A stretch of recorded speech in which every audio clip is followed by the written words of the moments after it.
El PSOE nace en Sudesnes, financiado por la Asociación Freddy Ebert y la CIA. Democráticamente le vas a dar opción de romper toda España solamente a ellos. ¿Perdón? ¿Cuál es el punto central de esta izquierda woke en España? El odio a la nación española y a toda la cultura. ¿Cuál es la cultura católica? Entonces, si viene el Islam, que es otro tipo de cultura, esta la aceptamos. Y por supuesto, todo lo que no sean ellos son enemigos. Y nosotros, pues claro, el catolicismo es enemigo del Islam. Hoy traemos a dos invitados muy especiales a una asociación que, para mi gusto, tiene un plan por fin concreto, soluciones para nosotros, para nuestro país, para nuestra civilización. Pues bueno, sin más dilación, os presento aquí a la Liga de los Comunes. Señores, ¿cómo estáis? Buenas, ¿qué tal? Presentaos un poquito, contadle un poco a la audiencia qué es lo que queréis y cuál es vuestro objetivo. Bueno, yo soy Raúl, mi compañero Jesús, y pues nada, somos la Liga de los Comunes. Simplemente venimos a hablar de una forma a título personal, no venimos en representación ni de cargos políticos ni de nada, y que venimos a hablar desde nuestras ideas. Eso es. Y pues nada, tu camarada. Para que sepáis que no están comprados, ¿eh? A título personal, que viene. ¿Cómo estáis? Otra. Ahí está. Así dejamos ya. Eso es. Bueno, contadme un poco, ¿por qué empezasteis vuestra cuenta, vuestra divulgación y cuáles son las ideas que tenéis detrás? Bueno, pues si quieres empiezo yo. Bueno, principalmente veíamos que España llevaba un camino, una decadencia cada día o cada año peor. Veíamos como en el 2000, si no me equivoco, en los años del 2010 a 2020 aproximadamente, vimos el auge y la caída, cómo empezaba la caída de Podemos, y veíamos como la izquierda a día de hoy no tenía un proyecto nacional, la derecha tampoco tenía un proyecto sólido a nivel nacional, y lo que queríamos construir, no nosotros como un proyecto político, sino sembrar la duda en la cabeza de los españoles de si necesitamos un proyecto soberanista para España, un proyecto que nos emancipe, que tenga soberanía económica, independencia también, y respecto a todo el plano o todo el proyecto político actual y en el pasado. Y hablé con Raúl y un par de compañeros y dijimos, vamos a abrir una plataforma más que nada para sembrar la duda en los españoles y ir planteando ya en las nuevas juventudes y en la gente ya que tiene una formación, señores, vamos a intentar cambiar la perspectiva, vamos a intentar cambiar el trayecto o a dónde va el país. Y yo creo, ¿no?, que eso fue un poco lo que nos motivó, el mejorar el país, empezar a cambiar la idea un poco de la gente, que se empezaran a poner en duda muchas ideas que se manejaban. Y bueno, empezamos verdaderamente un poco en plan compañero, así, sin tener una perspectiva a ser nada del otro mundo, pero poco a poco hemos ido avanzando. Creo que nuestras ideas han ido calando en la gente y creo que a día de hoy va bastante bien y creo que tenemos buena aceptación. No sé qué opinas tú. Sí, hombre, yo creo que sí, a la vista está, ¿no? Nuestra cuenta, pues ahora mismo quizás estará, cuando se suba este podcast, pues en torno a los 40.000 seguidores y más o menos pues andamos rondando los 8 millones de reproducciones. Sí, entonces, hostia. La verdad es que estamos bastante contentos. Sí, además, vamos, ya a título personal yo creo que estáis un poco en una onda que está en auge, porque ahora mismo la gente está cada vez, digamos, más despierta en estos aspectos. Entonces, me decís que salisteis un poco de la onda esta woke de Podemos. ¿Qué es lo que os desilusionó de todo ese mundo? Yo creo que venimos de planos diferentes políticos, pero que concluíamos en uno mismo. Al final veníamos un poco desilusionados, con lo que era el proyecto de esta izquierda indefinida, de esta izquierda woke, progre,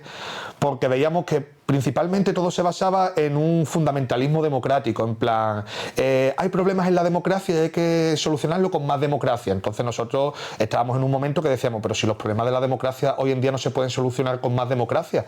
Entonces ya nos empezamos a plantear, empezamos a visualizar un poco cuáles eran, en el plano político, cuáles eran las nuevas organizaciones que se iban desarrollando y bueno, empezamos ahí a ver qué podíamos hacer, ¿no? En mi caso fue la decepción. Yo siempre lo digo en todos los programas donde vamos, donde hacemos y demás.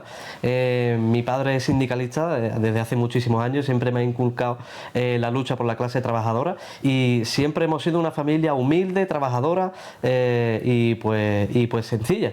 Entonces nosotros, yo simplemente lucho por el futuro, no solamente de mi familia, sino de mis futuros hijos y además de mi país. porque yo entiendo que la patria es lo más público que tenemos en la tierra, nunca mejor dicho. La tierra es lo más público que hay. Entonces, claro, nosotros estábamos viendo la inconcordancia, las absolutas tonterías que se estaban defendiendo en la izquierda indefinida. Nosotros les llamamos Podemos, Sumar, Más País, el feminismo. Yo a esa edad, cuando empezó Podemos ya a coger el supuesto sorpaso, claro, yo era segundo republicanista, demócrata a todos los niveles, antifascista. Claro, es muy fácil ser antifascista cuando no hay fascismo, que es lo que está pasando hoy en día. Claro. ¿No? Pues yo era ecologista, feminista, animalista, todo el pack lo compraba. El pack completo. Todo el plan. Pero nunca, y eso sí que es verdad que tenemos una cosa en común desde siempre, nosotros dos, nunca hemos defendido, la autodeterminación de Cataluña y el País Vasco, y de ninguna nación y de nacionalismo separatista en nuestro país. Nunca hemos estado, a pesar de que Podemos, por ejemplo, el PSOE y la mayoría de las formaciones izquierdistas en nuestro país siempre institucionalmente lo ha defendido desde prácticamente la democracia. Entonces, ¿cómo vamos a defender todas estas tonterías? Yo creo que el punto de partida principalmente es que nosotros venimos de esta izquierda woke, pero esta izquierda woke llega un momento que empieza a defender los nacionalismos catalanes y empieza a defender este discurso de los catalanes no somos iguales que los andaluces, porque los andaluces son unos vagos y unos flojos, y los catalanes contribuimos más que los andaluces al erario público, y los andaluces no merecen, o sea, el dinero de los catalanes que se quede para los catalanes. Entonces, él y yo, que somos andaluces, decimos, bueno, esta gente está institucionalizando el racismo como tal, nos están degradando por ser andaluces, y que ellos se piensan que son más que nosotros. Entonces llega un momento que nosotros empezamos a poner en duda en ese plano la izquierda woke, y a partir de ahí vamos dando paso y vamos dando cuenta que el feminismo, el animalismo, el fundamentalismo democrático, vamos dando es como una escalera que vamos dando paso y vamos abandonando muchas ideas hasta llegar donde estamos hoy en día. Sí, y yo creo que en resumen nuestra crítica se basa también en que esta izquierda institucional está asumida por el idealismo y el individualismo en su total absoluto. Sí. Luego empezamos a evolucionar hacia una escala, a una dialéctica de imperios, y nos damos cuenta de que nuestro país está totalmente subordinado económica, cultural y políticamente a los imperios depredadores como son el estadounidense, el inglés y, en este caso de la Unión Europea, el alemán, incluso hasta el de Francia. En muchísimos casos. Claro, con el paso del tiempo nos hemos dado cuenta que quién es Pablo Iglesias, Irene Montero, Monedero, Íñigo Errejón, pues son la sucursal del Partido Demócrata estadounidense aquí en España. Son los mismos, defienden las mismas ideas que defiende Biden, claro, las defienden ellos aquí en España. Son las mismas ideas, el mismo pack de ideas woke que llegan aquí a España unos años después, pero acaban llegando siempre desde ahí. Claro. Y por otro lado también un momento, sí. Ellos son muy antiimperialistas, pero están asumiendo las ideas del imperio estadounidense. Claro, entonces, y siguiendo sus intereses más profundos, ¿no? Exactamente, era una contradicción fundamental que nosotros decíamos, bueno, si esta gente está defendiendo lo mismo que está defendiendo el Partido Demócrata de Estados Unidos, y lo peor es que se revestían con un disfraz de antiimperialista. Yo decía, ¿cómo vais a ser antiimperialistas si estáis defendiendo las ideas imperantes de Estados Unidos? Es que no tiene lógica. Claro, ¿no? Y además luego tenían intervenciones en televisión defendiendo históricamente a imperios como el soviético o como, bueno, regímenes que también eran imperialistas. Es decir, que también tenían ansias de expansión y de hacer las típicas prácticas de imperio que se han hecho siempre. En fin, entonces vosotros, sí, dime. Yo a modo de conclusión, simplemente para cerrar, yo creo que tenemos que hacer la crítica al individualismo en el caso en el que desde la izquierda nos está defendiendo la igualdad entre todos los españoles, que es lo mínimo que podemos hacer los que supuestamente somos de izquierda. ¿Cómo vamos a defender que los catalanes, los vascos o cualquier territorio español tenga una total diferencia y desigualdad en sanidad, educación, seguridad social, administraciones públicas, carreteras del Estado, impuestos, fiscalidad?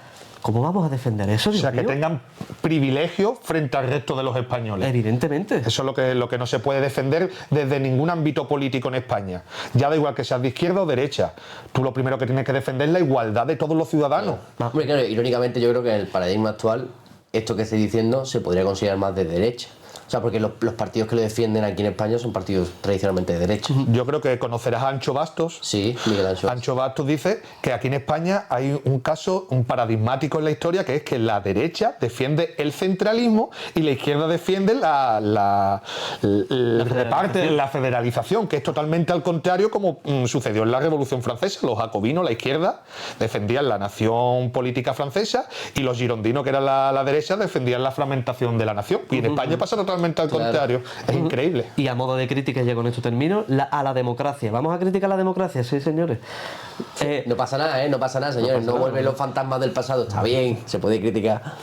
¿Desde cuándo tenemos que aceptar nosotros, desde la igualdad de todos los españoles y de la clase trabajadora, que admitir que unos señores, por estar meramente registrados en un municipio de la Comunidad Autónoma de Cataluña, tienen más derecho democráticamente que todo el resto de España a valorar y a romper la unidad de todos los españoles?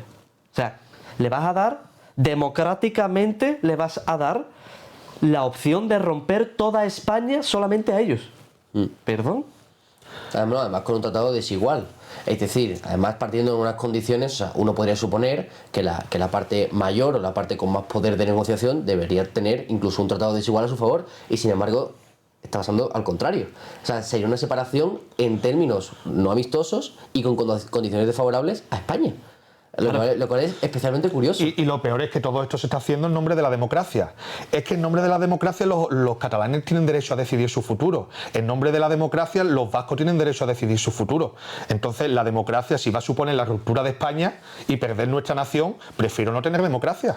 No, claro, es que en nombre de la democracia mi calle ahora es independiente. Exacto. De hecho, mi casa se va a autogestionar. No, pero es que ni siquiera la tuya, porque ¿cuántos emigrantes españoles, nosotros que somos andaluces, durante generaciones y generaciones, históricamente en Cataluña, han levantado toda la economía catalana? ¿Qué pasa, que no nos pertenece ni una pizca de eso?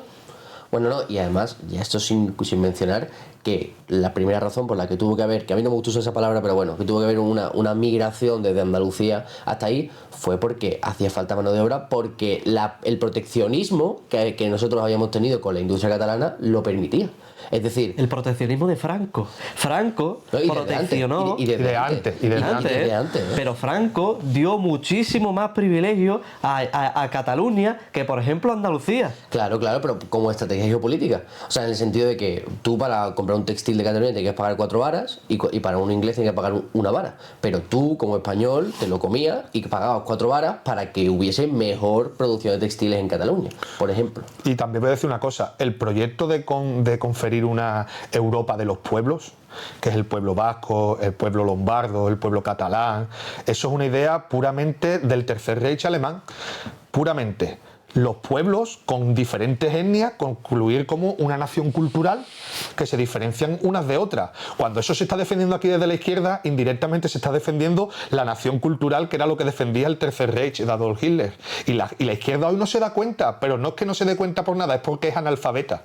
No ha leído nada, no sabe nada. Entonces, cuando nos encontramos con gente que no sabe bien lo que defiende, nos estamos encontrando gente que está tirando piedra contra su propio tejado. Entonces, en nombre de la izquierda, lo más sensato que se puede defender hoy es la unidad de la nación, la unidad de la clase trabajadora. Y ahí yo creo que podemos darle un futuro por delante a España. Yo quiero dar una pequeña intervención hacia lo que ha dicho, y es por qué la izquierda es analfabeta, porque no sabe nada, porque no defiende los valores que supuestamente tendría que defender. Bueno, esto lo explica muy bien Marcelo Gullo. Cuando imperios dominantes nos quitan nuestro pasado, alguien que no sabe de dónde viene no sabe a dónde va. Es decir, quien domina el pasado domina el futuro. Entonces, si le quitas a la clase obrera la historia de España, la historia de la propia clase obrera en España y toda nuestra idiosincrasia, ¿cómo vamos a luchar por progresar este país?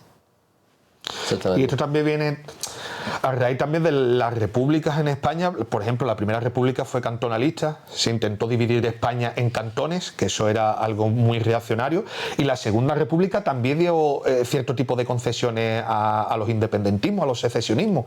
Entonces yo creo que la tercera república, si algún día se tiene que dar la tercera república, solo cabe en la tercera república unitaria, rompiendo con la segunda república y con la primera república. Un segundo republicanista no tiene capacidad en el futuro de representar la soberanía de la nación. No tiene, o sea, si alguien que cree que es segundo republicanista piensa en el futuro o piensa en una España de hoy en día basándose en ideas de la segunda república, está totalmente equivocado. Claro. La república o va a ser unitaria o no va a haber república, porque yo prefiero una monarquía que conserve la unidad de la nación antes que una república que vaya a fragmentar totalmente la nación. Entonces, también un poco planteáis que la dicotomía que estábamos siguiendo en España hasta ahora, que viene un poco todavía de la guerra civil, del esto es contra nosotros, de o eres republicano o quieres o eres monárquico, porque ahora apoyas que haya un rey y por lo tanto tu familia históricamente tenía que ser el bando nacional, porque se supone que eran los que apoyaban eso. Entonces, claro, toda esa retórica se rompe un poco cuando lo planteas así, ¿no? O sea, es decir, si una república futura en España se tiene que plantear bajo estos nuevos conceptos que me estáis diciendo. O sea, ¿qué pensáis un poco de esta dialéctica que todavía se mantiene a día de hoy, de la guerra civil? Mira, si los republicanos de hoy en día leyeran discursos de Negrín de la época, se pondrían las manos en la cabeza. Porque Negrín decía que él no hacía la guerra civil en España para que se fuera incipiente estos separatismos y estas independencias. Él hacía la guerra por la nación española. Hoy te encuentras a un segundo republicanista y te está defendiendo la Andalucía independentista, la Cataluña independentista, el País Vasco que tienen otra etnia, no sé qué, los gallegos. Se están equivocando todos, porque los segundos republicanistas de verdad, muchos de ellos defendían la unidad de la nación española. Y por cierto, esta dicotomía entre monárquicos y republicanos también es totalmente falsa. Si nos ponemos con Falange, por ejemplo, Falange era republicana y defendía la unidad de la nación, y también podríamos hablar de muchas cosas, porque este es un tema muy controvertido, incluso había disputas entre el bando franquista, el bando falangista, pero los carlistas, pero decir que los republicanos perdieron la guerra y que todo el bando de izquierda era republicano es falso, porque la falange era republicana y era de derecha, y no pasa nada. Lo que pasa es que, claro, nos han metido en esta dicotomía hoy en día en que si eres republicano eres de izquierda. No, señores, puede haber republicanos y pueden ser de derecha perfectamente. Y nosotros no lo somos, pero la verdad siempre vaya por delante. Y vamos a añadirle otra crítica, que, señores, que lo importante no es la república, es el bienestar de la clase trabajadora y la igualdad. Bueno, el bienestar de la nación, imagino, en su plenitud. Claro, efectivamente, bien corregido. Bueno, escucha, y que implícito no lleva que la república vaya a traer el bienestar a la nación. Francia es una república y está prácticamente destruida. Claro, es que eso es muy mítico. Esto viene de la mitificación de la Segunda República. O sea, no, la república va a traer, claro, exactamente, la república va a traer el estatus más alto de España en la historia. No, señores, ahí tenemos a Francia, que es nuestro vecino, y Francia va fatal, y es una república. O sea, la república no significa, traer la república a España no significa mejorar España. Puede que venga la república y España se vaya al traste aún más. Puede que sea una mala república, ¿no? Exactamente. Claro, de hecho, abriéndose melón y viendo cómo está la situación en Francia con la inmigración y todas esas cosas, y partiendo de la base que me decís que veníais, por lo menos tú, Raúl, que venías de esa izquierda woke y todas esas cosas, a mí me parece que ha pasado algo muy curioso en España, y es que ha habido como una especie de alianza entre el feminismo y el Islam. ¿Qué pensáis? ¿Qué ha pasado aquí? ¿Cómo es posible esto? Vamos a partir del primer melón. El feminismo en realidad no es unívoco, sino que es análogo. Hay muchos tipos de feminismo, e incluso a muertes entre sí, evidentemente, entre las TER y las queer, y muchísimos tipos de feminismo que no trascienden solamente hacia el cuerpo biológico o del género de autodeterminarse persona, sino que también trasciende a otras capas sociales, como por ejemplo la de clase o la de religión. En este caso, en el de religión, ¿no? Que es la que estás preguntando tú. Bueno, o sea, sí, pero también es una capa social en tanto en cuanto me parece muy curioso que haya una alianza entre un movimiento que se supone que quiere la liberación de la mujer, pero luego no tenga ningún problema y de hecho hasta incluso defienda que se importen un montón de personas que van a profesar un tipo de circunstancias y actitudes pues que no lo van a propiciar ni en lo más mínimo. Entonces quería saber qué es lo que pensabais, cómo es posible que se dé algo tan paradójico aquí en España. Porque el feminismo al final lo defiende la izquierda woke. ¿Y cuál es el punto central de esta izquierda woke en España? El odio a la nación española y a toda la cultura. ¿Cuál es la cultura católica? Entonces, si viene el Islam, que es otro tipo de cultura, esta la aceptamos. Pues como yo odio a España y odio toda la cultura de España, odio el catolicismo, el cristianismo y tal, viene el Islam, que es contrario a la idea de la nación española, del catolicismo y tal. Eso es bueno para nosotros. Claro, eso es típico de son sus costumbres y hay que respetarlas, ¿no? Exactamente. O sea, eso... Todo lo que sea España es malo, pero todo lo que no sea España o vaya contra España es bueno. Como el Islam va contra España y contra la cultura española, entonces lo aceptamos. Entonces, la izquierda woke, el feminismo, no todo el feminismo, como ha dicho mi compañero, hay feministas. Bueno, pero el movimiento imperante. El movimiento imperante, exactamente, como la cultura española es católica y el Islam es anticatólico y por Edén es antiespañol, pues entonces nosotros defendemos la islamización de España y que las mujeres, me da igual que sean en nombre del feminismo, lleven velo. Claro, pero que eso será en torno a las clases dirigentes que llevan ese tipo de ideología, pero yo no creo que la persona de día a día que sea woke lo pense así. Yo lo que creo que el rollito que llevan esa gente, por lo menos no los que lo dirigen, sino los que lo siguen, pues es un poco como, no son sus costumbres, hay que respetarlas y tienen como esa especie de hipocresía interna de la que ni siquiera se dan cuenta, en la que si un español comete violencia de género, cualquier tipo de delito, es reprobable, porque eso es machismo y eso viene del catolicismo más extremo y más fanático, pero si viene por parte del Islam, no se puede señalar porque es racismo y eso es su costumbre y hay que respetarla. Mira, ¿qué ha pasado en Cataluña? En Cataluña no querían gente que fuera a Cataluña a hablar español. ¿Qué querían? Inmigración musulmana. ¿Para qué? Para que a los musulmanes se les enseñara a hablar catalán, no se les enseñara a hablar español. ¿Qué pasa? Que se les metió el enemigo en medio y ahora Cataluña está en una ciudad, bueno, una región, y Barcelona más una ciudad. El califato de Barcelona. Barcelonistán, no sé cómo llamarlo. Tristemente, pero en el País Vasco ha pasado un poco lo mismo. Entonces, ese odio a España es lo que ha hecho que en regiones como Cataluña y el País Vasco hayan asumido toda la inmigración musulmana y a día de hoy sea aquello un califato. Entonces, ¿diríais que el Islam es compatible con los valores que se tienen aquí en España y en Europa en general? ¿O eso no se puede asimilar? O por lo menos no en este ritmo. A ver, nosotros, que además de que seguimos siendo gente, pues bueno, mundanamente de esta vanguardia de las izquierdas, ¿no? Por así decirlo, una izquierda soberanista, vamos a hablar en esos términos, nosotros reconocemos también el legado de la cultura católica. Yo... o cualquiera que seamos de nosotros, quizás puede que no practique la fe en Dios de manera cristiana o no sea creyente, etcétera, pero nosotros somos culturalmente católicos. O sea, a cualquiera español, de idiosincrasia española, hace tan solo 20 años, cuando no había este mito, el hecho de ver una mujer con un burka que solamente se le vea esto, hombre, es represión para la mujer. Y eso es lo que se está defendiendo desde muchísimos sectores también. Claro, entonces, ¿una mujer con velo es libre de verdad o no es libre? Vamos a ver, para nosotros no. En mi opinión, a título personal, para mí no. Para empezar, habría que definir qué es la libertad. Nadie es libre. Siempre tú estás condicionado, nada más nacer, en la familia que naces, las condiciones económicas de tu familia, la ciudad donde naces. O sea, que nadie es libre y está libre de... Presa de las circunstancias. De las circunstancias. Y también quería decir que el catolicismo y el islam son como el agua y el aceite.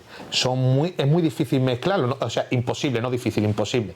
Además, los musulmanes a nosotros nos ven como politeístas, porque ellos solo creen en un Dios y nosotros creemos en Dios, Hijo y Espíritu Santo. Entonces, para nosotros somos... Trinitarios. Nosotros somos trinitarios. No, trinitarios, bueno. Esto será la dominicana. Ha sonado dominicano. Yo diría que somos... exactamente. Sí, nosotros somos trinitarios, porque somos Hijo, Padre y Espíritu Santo. Claro, pero para que se entienda, porque claro, los trinitarios... Aquí, por lo menos en Madrid, hay bandas de dominicanos que se llaman así porque se dedican a hacer ciertas... Bueno, pero yo, por ejemplo... Han cogido ellos el nombre, ¿no? No, a ver, yo es que vengo de Jerez, por ejemplo, y allí tenemos la Hermandad de la Trinidad. Claro. Que es una institución mucho más grande. Y en Sevilla también es una institución, la Hermandad de la Trinidad, por ejemplo, es una institución muy grande. Nosotros tenemos que tener en cuenta que la nación española nace de la lucha contra el Islam. Entonces, claro, cuando en Covadonga se da esa incipiente reconquista o empieza allí la incipiente reconquista, los musulmanes luchaban contra los politeístas que éramos nosotros, los católicos. Entonces yo creo que hay que tener en cuenta eso, que a nosotros nos ven como gente infiel, gente que hay que destruir. El Islam nos ven como gente politeísta que hay que destruir, que no tenemos un mismo Dios, pero no una misma concepción teológica de la religión. Y por supuesto todo lo que no sean ellos son enemigos. Y nosotros, pues claro, el catolicismo es enemigo del Islam. Entramos en esa categoría. Yo aquí quisiera hacer también vamos a partir una lanza. O sea, nosotros los dos defendemos un Estado aconfesional, para empezar. Yo no. Ojo. Yo defiendo laico, no a Bueno, confesional. sí, bueno. Ah, bueno. Es que es diferente. Sí, es diferente. Es verdad, ¿no? es verdad. Y yo tiro más a confesional que a laico. Vale, yo defiendo la laicidad del Estado, Claro. pero cuidado, la laicidad no como persecución de la religión, No. sino que cada uno en su casa haga lo que quiera, pero con el dinero público de todos los españoles o de todo el que contribuye en la nación española, no se dé beneficio a cierto tipo de confesiones y a otras Claro, no. yo y creo que un tal. Estado confesional también hace eso, ¿no?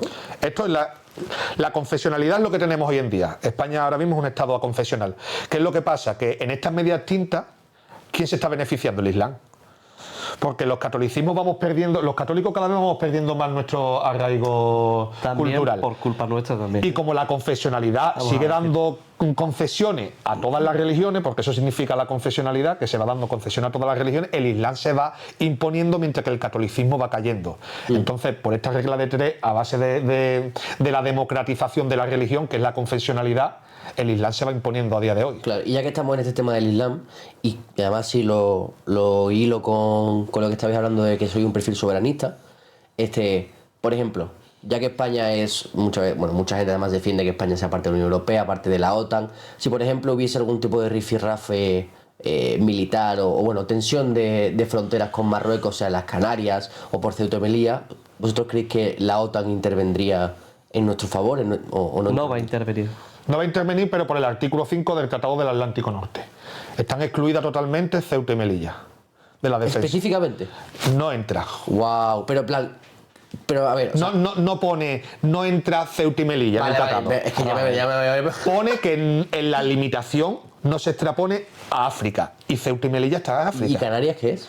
Canarias podríamos decir que también está en África, pero no como continente, sino es una isla que está un poco más al lado. Yo creo que el Tratado del Atlántico Norte sí resguarda a las Islas Canarias, pero no a Ceuta y ¿Tú Melilla. crees que lo respetarían en ese sentido? Yo creo que no tenemos, como hemos hablado antes fuera de cámara, creo que no tenemos aliados, hay intereses. Claro. No hay aliados, hay intereses. Si a la OTAN le interesa, o alguna nación le interesa defendernos, nos defenderá. Si le interesa defender a Marruecos y las pretensiones imperialistas de Marruecos, lo defenderá. ¿Qué es lo que está pasando con el Sáhara? Ahora todo el mundo calla con el Sáhara. Todo el mundo calla con el Sáhara. Y las pretensiones imperialistas de Marruecos frente al Sáhara se están dando a día de hoy. Claro, de hecho he visto muchas fotos de saharauis con su DNI español pidiendo por favor ayuda. Que es un melón muy bueno también para hablar. Adelante, ¿Puede ser el Sáhara independiente a día de hoy tal y como está configurada la geopolítica? A mi entender creo que es prácticamente imposible, porque está rodeada de naciones fuertes alrededor y el Sáhara es un territorio muy rico en minerales, en materia de diferentes índoles. Por lo tanto, yo reivindico desde aquí que el Sáhara vuelva a ser español. El Sáhara fue una provincia española y reivindico aquí que el Sáhara en su futuro próspero está a ir de la mano de la nación española. No sé qué piensas tú. Hombre, evidentemente, lo que acabamos de decir, esto es muy a futuro y que se tienen que dar muchas condiciones cuando España quizás recupere pues parte de su política exterior más soberanista. Lo primero que tendríamos que hacer con respecto si se trata esta cuestión de que hay un rifirrafe entre España y Marruecos, lo primero que debemos hacer en cuanto lleguemos al gobierno es establecer relaciones militares con Argelia. Lo primero. Hay que contratar a Marcelo Gullo. Y, ¿por qué no?, militarizar la zona del Sáhara. Es decir, darle armas a la República Democrática Saharaui. Pero ¿creéis que cualquier país dentro de la Unión Europea o de la OTAN actuarían en nuestra contra o traerían represalias de tomar esa acción? Depende cómo escale el conflicto. Estamos solos. A mi entender estamos solos en esta problemática. Sí. Yo creo que hoy en día, lo hemos visto con el Marruecos Gate, creo que era en Europa, cómo se daban sobresueldo a través de la Unión Europea. Marruecos estaba comprando a los dirigentes de la Comisión Europea y tal. Por lo tanto, sabemos ya que estamos solos. En el momento que haya un conflicto con Marruecos, estamos solos. La neutralidad es también una posición en la guerra. Claro. Wow, buena frase. O sea, es que esto es un mito también. Es que mucha gente se cree que porque seamos neutrales a nosotros no nos va a pasar nada, ni nada. No. La neutralidad es una posición más. Por ejemplo, un palo que se le podría dar con respecto a la Segunda República, el pacto de no intervención de las repúblicas de Francia, Inglaterra, etcétera, cuando empezaron la ayuda fascista y de la Alemania nazi a ayudar al bando nacional en España en la guerra civil, abandonaron la república, la dejaron tirada. La neutralidad es una posición, claro, en la guerra. Pues a raíz de eso podemos abrir melón de Franco. Antes de terminar de esto, quería decir una cosa. Y el pacifismo también es una ideología. Correcto. Hay gente que está diciendo a día de hoy, no queremos el rearme en España porque no queremos ir al conflicto ucraniano, no que no vayan soldados a Ucrania a morir. Ahí estoy de acuerdo. Pero yo sí creo que tiene que haber un rearme en España. Tiene que haber un rearme porque tenemos un enemigo en el sur. Yo no quiero que España se rearme para ir a Ucrania. No. Yo lo que quiero es un rearme por lo que se nos va a avecinar en el futuro respecto al sur. Y por supuesto, lo que ha dicho antes, necesitamos una triple alianza con el Frente Polisario y con Argelia frente a un enemigo en común que es Mohamed VI y Marruecos. Que aquí también voy a hacer una diferenciación. Hay gente en Marruecos que a esto ni le va ni le viene. O sea, son gente normal como nosotros, que los intereses imperialistas de Mohamed VI le dan igual. Pero nosotros, a nivel político, tenemos que ir planteando una estrategia a futuro. Claro, o sea, una cosa son los pueblos y otra cosa son las naciones. ¿Y vosotros creéis que como plan geopolítico Marruecos está enviando intencionadamente, bueno, me voy a decir, sí, lo voy a decir, criminales, sabidos criminales en Marruecos como inmigración aquí? Porque mucho se habla de que la gente que viene aquí son siempre jóvenes en edad militar, nunca son mujeres y niños. Lo primero que voy a decir un momento es que la diplomacia de Marruecos lo está haciendo muy bien. Ha creado aliados muy fuertes, o tiene aliados muy fuertes, tiene Israel y Estados Unidos. Y cuando tú tienes una diplomacia tan buena y creas relaciones internacionales tan buenas, lo que se te avecina es bueno, porque si tú tienes buenas relaciones con países potentes, lo que se te avecina en el futuro es algo muy bueno. Que también nosotros lo hemos hecho muy mal. Muy mal, nuestra diplomacia es que no es solamente mérito de Marruecos, es que nosotros es de mérito muy nuestro, mal. Claro, exactamente, es de mérito nuestro también, por supuesto. Y lo que él está hablando, yo hace poco le di una información a él, es cómo Mohamed VI da indultos en Marruecos de 10.000 criminales, por ejemplo, y esos 10.000 criminales se dedica a ponerlos en la frontera y que esos 10.000 criminales se los quita de Marruecos y que vayan a donde ellos quieran. ¿A dónde van a ir esos criminales? Pues a las Islas Canarias, a la península española. Si vienen desde Inglaterra no van a venir desde Marruecos. ¿Qué dirigente político en su sano juicio daría un indulto a 10.000 criminales? Ninguno. Simplemente tú das indulto porque ese indulto conlleva la expulsión directa a otro territorio. Y para que luego no se vea que son criminales en su país, ¿no? Exactamente. Limpias tu país, no los tiene que mantener porque la cárcel... jodes al vecino que... Exactamente. Y la cárcel es mantenimiento también. Son impuestos que tienen que pagar los dirigentes de Marruecos, o sea, el dinero público que hay en Marruecos. Entonces, se los quitamos de la cárcel, lo mandamos a Canarias por un lado y a la península por otro, y que allí se la apañen. Claro. Que, por cierto, los marroquíes, uno de los nacionalismos más fuertes que hay en el mundo. O sea, cuidado, que no son simplemente gente inmigrante, que también hay que partir dos melones. Con el negocio de la inmigración es totalmente redondo. La inmigración es un arma más de guerra. Eso hay que aclararlo. Más, puede que no sea una guerra declarada, pero existen las guerras híbridas. Y las guerras blandas. Igual que una guerra comercial, ¿no? Sí, por estrategia geopolítica. Por ejemplo, entonces, mediante tú te estás quitando gente en tu país que les sobra, porque la gente que está llegando ahora mismo a España, esos inmigrantes en edad militar que están llegando a España, es gente que no los quieren en Marruecos. Sí.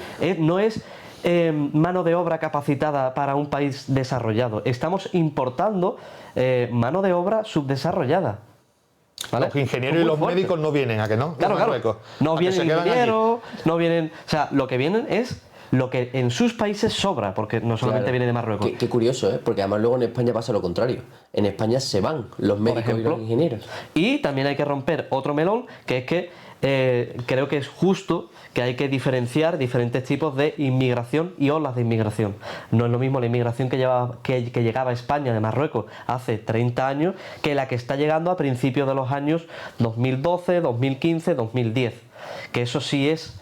sí que podríamos catalogalizarlo como una estrategia geopolítica marroquí, del Estado marroquí, y un instrumento de guerra, Wow.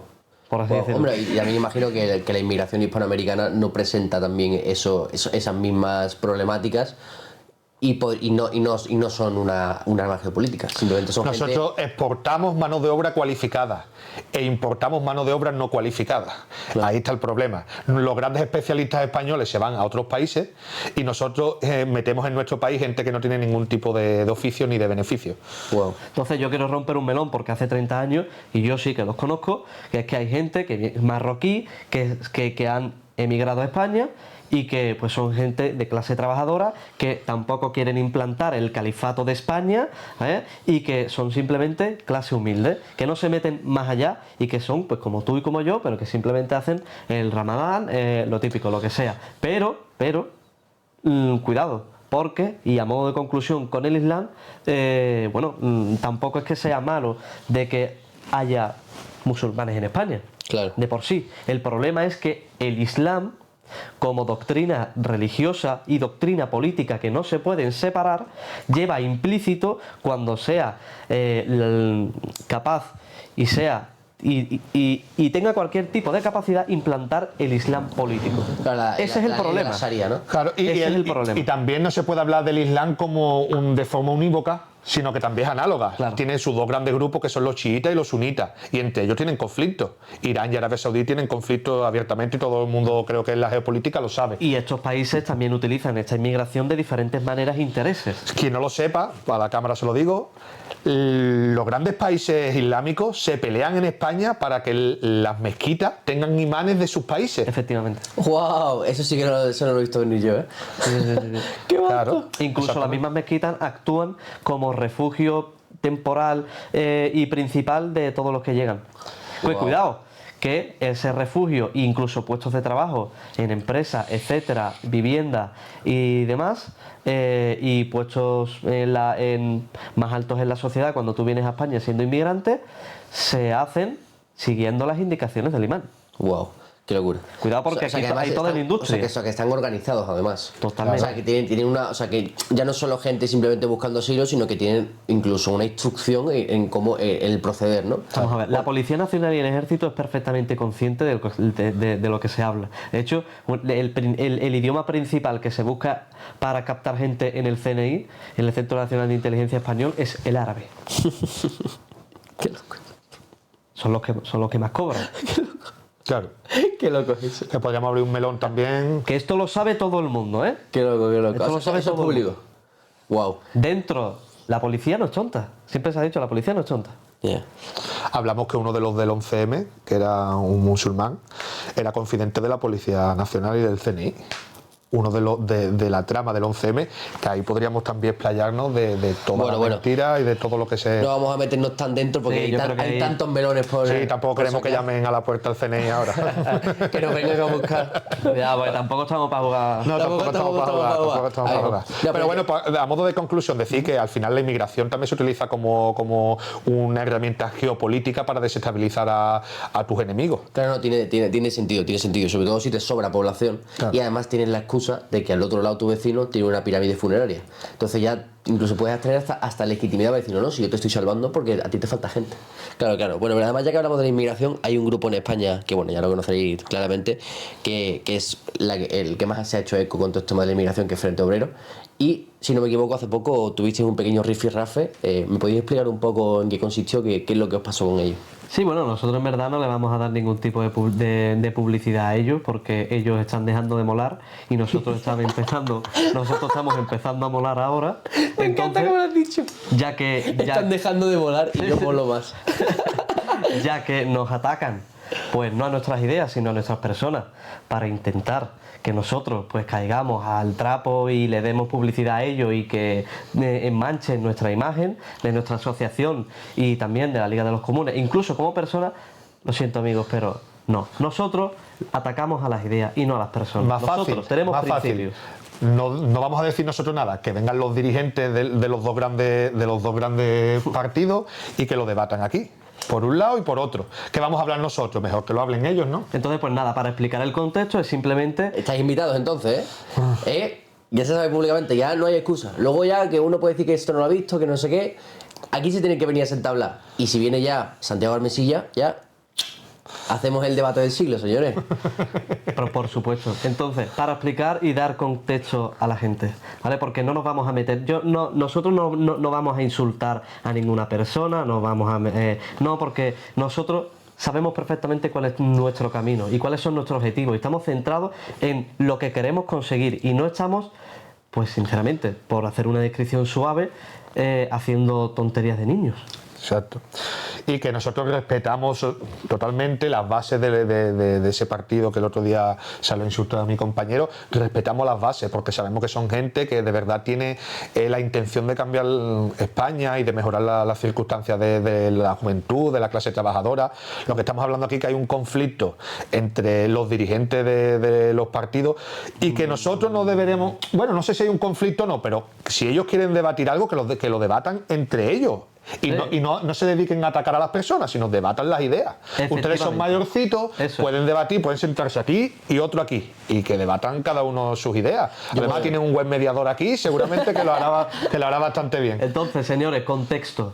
Nosotros, en Andalucía, en Vanguardia Española, de esto sí que voy a hacer publicidad, aunque Vanguardia Española, que es nuestra asociación política, Futuro Partido, por ejemplo, mira, nos atacan muchísimo y todavía no somos ni siquiera ni un partido. O sea, algo bien estaremos haciendo, ¿vale? Entonces, en nuestra presentación de Vanguardia Española en Málaga, pues nosotros nos hicieron una pregunta y era qué diferencia había entre Vanguardia Española y Frente Obrero, ¿vale? Ese vídeo, pues evidentemente, está en YouTube, todo el mundo lo puede ver, ¿vale? Y uno de estos dirigentes, que tampoco voy a decir el nombre porque tampoco te voy a decir, no te voy a hacer publicidad, lo siento, ¿vale? Como tampoco te voy a insultar, ¿vale? Ni otra, está bien. Hay gente que es adulta, ¿no? Entonces, en fin, pues nos hizo un vídeo supuestamente rebatiendo nuestras ideas, que ya quisiera yo ver qué idea estaba rebatiendo, pero bueno, en fin, simplemente el vídeo era para atacarnos a Santiago y a mí en lo personal, punto. Entonces, claro, nosotros simplemente desde la cuenta de la Liga de los Comunes, que por cierto tenemos mucho más audiencia que ellos ya, esto es así, por eso digo que estamos molando nosotros y ellos ya no están no están molando, ¿vale? Pues publicamos un vídeo donde rebatimos sus ideas, que es con respecto al derecho de autodeterminación, que fue un debate, ¿vale? Entonces, ese vídeo, pues... ¿Te puedo preguntar cuál es su posición y cuál es la vuestra? Ellos defienden el derecho de autodeterminación. Siguen defendiendo a día de hoy el derecho de autodeterminación, ¿vale? Wow, pero me sorprende viniendo de Roberto Vaquero. No, Roberto Vaquero la defendió siempre. A ver, yo voy a poner esto Siempre. entre comillas. Ellos no han hecho un vídeo diciendo ahora no defendemos el derecho de autodeterminación. Lo que pasa es que yo creo que su discurso ha ido cambiando. Aunque sí, yo creo que ha ido cambiando. Y no ha ido cambiando, o sea, hace unos años ellos llamaban a Vanguardia Española y a Santiago un nacionalista español, un chauvinista. Y hoy en día ellos están defendiendo lo mismo que defiende Santiago Mesilla, por lo menos públicamente. Públicamente. Aunque no lo entiendan. Entonces, la cuestión es, si ustedes habéis atacado tanto diciendo que era un chauvinista, un nacionalista español, a día de hoy, ¿qué estáis defendiendo? Si estáis defendiendo lo mismo. Que no es malo cambiar de postura, pero reconocerlo, nos hemos equivocado, no pasa nada. Antes criticábamos a una persona, pero a día de hoy tenemos que reconocer que tenía razón y que estaba en la línea que merece estar. Y yo creo que en eso se equivocan. No se equivocan equivocan en cambiar de postura, sino en reconocer que ellos se han equivocado. Claro. Todo el mundo se equivoca en esta vida. El que esté libre de pecado, que tire la primera piedra. Todo el mundo nos hemos equivocado. Por supuesto. Pero la clave está en decir, mira, sí, nos hemos equivocado, señores, pero no pasa nada. Hemos cogido por otro camino. Es más, yo digo una cosa, espero que en el futuro todo se pueda ir encaminando y que el conflicto se vaya desintegrando y que podamos llegar a un punto medio de entendimiento, porque al final lo que queremos es insubordinar España. O sea, queremos cambiar la nación Objetivos políticos española. y no personales. Exactamente, que queremos cambiar la nación española y para esto vamos a necesitar un número grande de personas dispuestos a colaborar. Entonces, qué mejor que una unión, que unamos puntos, que unamos cuestiones y que no estemos peleando por tonterías personales. No, es que este tiene el pelo rizado y tal, el otro tiene unas pintas de rapado con tatuajes, que eso nos da igual. Que lo principal es defender a la nación española, que estamos en un punto crítico y que en el futuro vamos a necesitarnos unos a otros, porque las cosas están muy mal. Entonces yo, eso es lo que quiero. Quiero que se alivien las tensiones y que en el futuro podamos vernos. No vamos a ser mejores amigos ni vamos a tener un trato... Por supuesto. Pero sí tener la cordialidad, ser cordiales. Esta persona tiene mi número. En cualquier momento yo le animo a que envíe un mensaje de reconciliador y que yo no le voy a responder de malas maneras. Nunca. Y que aquí no se trata de pisarnos unos a otros, eso es lo que tienen que entender. Que aquí no estamos peleando por tener un puesto en... No, aquí lo que se está debatiendo es la nación y la defensa de la nación, la soberanía, la independencia económica. Y a partir de ahí es donde nos podemos sentar y podemos hablar. Ojalá exista una organización donde defienda exactamente lo mismo que nosotros y ellos tengan más capacidad para conseguir los objetivos que nosotros queremos. Dicho, pero pues. Ya que no hay nadie, lo tenemos que hacer nosotros. Y en esta mesa se puede sentar gente de ideas dispares también, Vamos, pero uniendo puntos. Todos estáis invitados. Esta mesa vale para cualquiera. Cualquiera que quiera venir aquí a debatir a su punto de vista está invitadísimo. Yo el otro día le contesté a Rubén Guisbert diciéndole... Mira, nosotros Dale un mensaje, de hecho. no estamos a favor, por ejemplo, de muchas de las ideas que él maneja, pero las respetamos. Y si nos tenemos que sentar aquí para mejorar cualquier punto o ponerlo y debatirlo y sacar cosas en conclusión que los dos estemos a favor, nos sentamos, porque al final el fin no es que nuestro proyecto político se haga hegemónico y aplaste a los demás, sino sabemos que eso va a ser imposible a día de hoy. Lo que queremos es unir puntos para que los que quieren defender la nación española y quieren insubordinar España, lleguemos a conseguirlo. Pues así de fácil. mandarles el mensaje a cámara, directamente.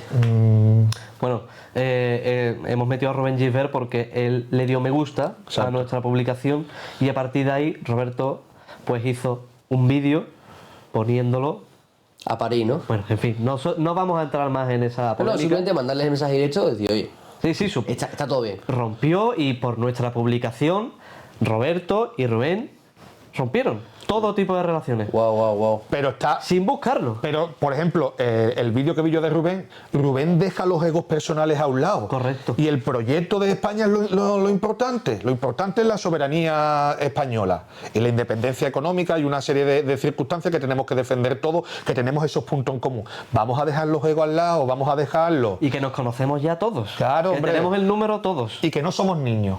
Claro. No somos niños Eso ya es. para estar atacándonos uno el otro. Vamos a sentarnos, vamos a debatirlo, vamos a sacar unos puntos en concreto que todos defendamos muy bien y a raíz de ahí vamos a crecer y vamos a construir algo serio. Sí, bien dicho. Pues mira, ya que está todo aclarado, vamos a volver a otra vez al tema de la soberanía de España, que además es lo que nos atañe. Además, una vez que ya está aclarado, ya se ha dicho todo lo que se tenía que decir. Entonces, has dicho antes que España está en un punto crítico. ¿España se está islamizando? Yo creo que hay diferentes factores, multifactorial. Tenemos el problema con el enemigo del sur, que aparte nos está metiendo inmigración que no es inmigración cualificada, sino es mano de obra barata y sin ningún tipo de cualificación. Aparte tenemos los secesionismos nacionales que quieren partir de España. Aparte tenemos la subordinación a la Unión Europea y aparte tenemos la subordinación a la OTAN y a Estados Hay Unidos. mucho trabajo que hacer, ¿no? Hay tanto trabajo que hacer que es que no podemos... Y la subordinación ideológica. ideológica, que todo va unido. Por eso tenemos tantas cosas que hacer que no podemos ponernos a pelearnos entre nosotros. Lo que tenemos que hacer es unirnos e intentar decir, bueno, señores, mira, el secesionismo es un cáncer a día de hoy para España. También nuestro enemigo del sur nos aprieta. La Unión Europea lo que quiere es desintegrarnos y mandarnos un conflicto en el este de Europa. Bueno, señores, pues vamos ahí, intentamos salir de esta subordinación que tiene España poquito a poco y vamos a intentar construir, porque son muchos puntos.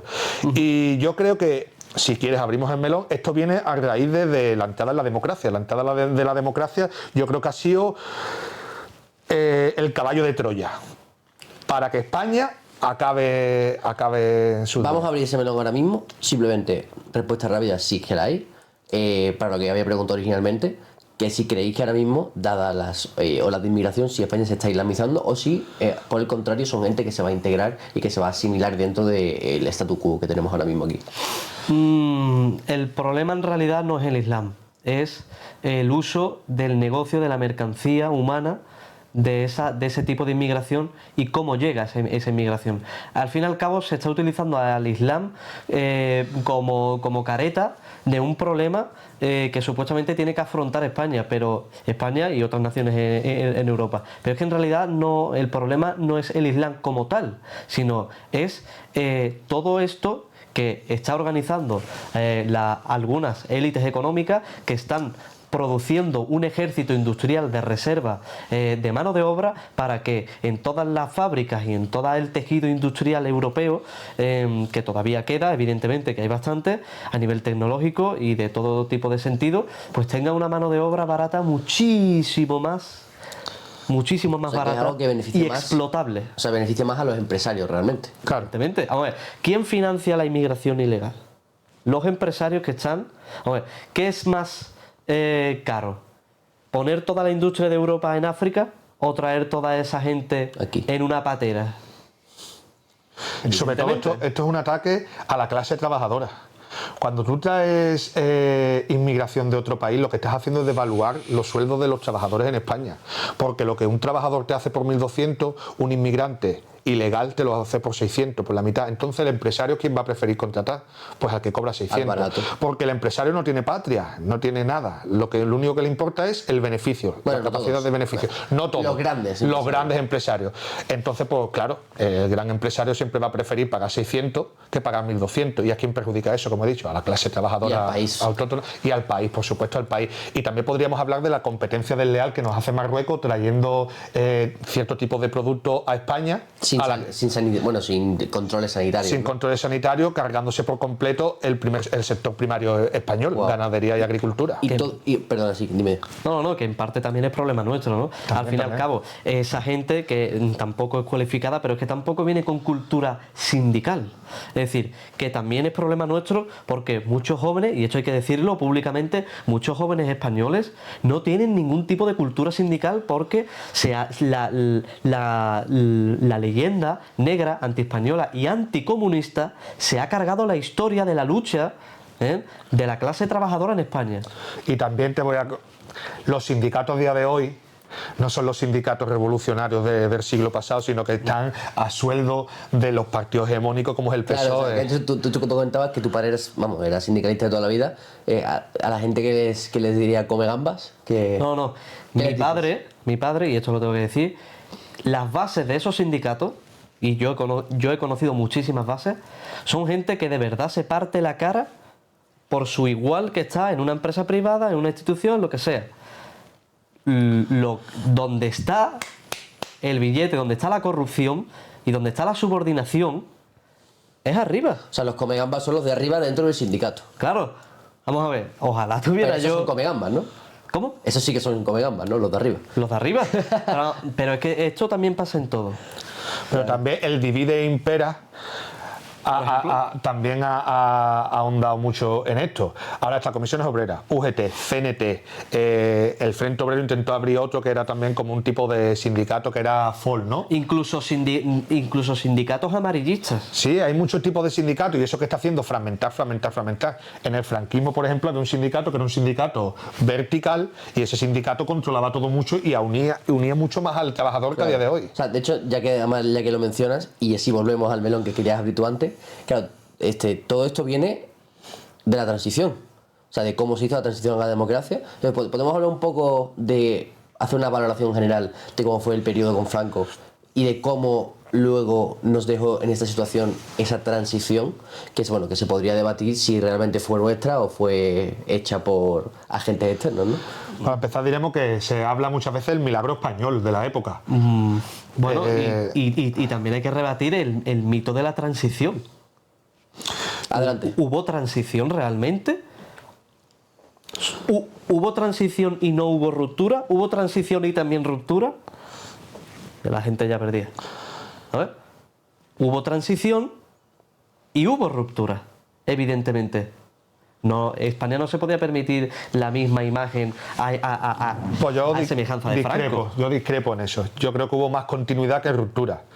Los órganos del franquismo, claro, a la muerte de Franco, querían erigirse en el poder a través de una democracia. O sea, los vencidos en el franquismo querían tener el poder en la democracia. Esto lo dice muy bien Rubén Guifert. Al final lo que se hace es cambiar. Para empezar, quería decir una cosa que hay gente que dice, no, es que, por ejemplo, Vox es franquista. Para nada. Porque el franquismo lo primero que hace es prohibir los partidos políticos. En el franquismo no había partidos políticos. La base del franquismo era el sindicato vertical, es el municipio y la familia. Esa es la base institucional del franquismo. No hay ningún partido en la democracia que quiera cargarse todos los partidos y quiera volver al sindicato vertical, al municipio y a la familia. Entonces no hay ningún partido franquista como tal. Y además, un franquismo sin Franco ya es una problemática, ¿no? Claro, o sea, ¿cómo unes a la gente, claro, si no está en la cabeza? Si no está tal. Claro. Para empezar, también llamar democracia a esto. El franquismo también se veía como una democracia orgánica. El franquismo a sí mismo se veía como una democracia orgánica. ¿Se llamaban a sí mismos así? Claro, se llamaban democracia orgánica.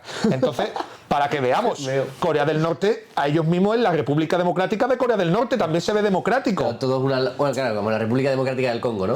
Claro, todo es un lavado de cara. Todo es democrático, por lo tanto, la democracia depende de la perspectiva que la mire. Ha pasado toda la vida. Y también el milagro económico de España fue que Franco lo que intenta hacer es crear un país muy industrializado, un país autosuficiente, que no tenga que depender del exterior, porque nos tenemos que dar cuenta que Franco gana un conflicto mientras que Europa, que era su aliado en Europa, pierde el conflicto. La Segunda Guerra Mundial la pierde, entonces España se ve un poco aislado.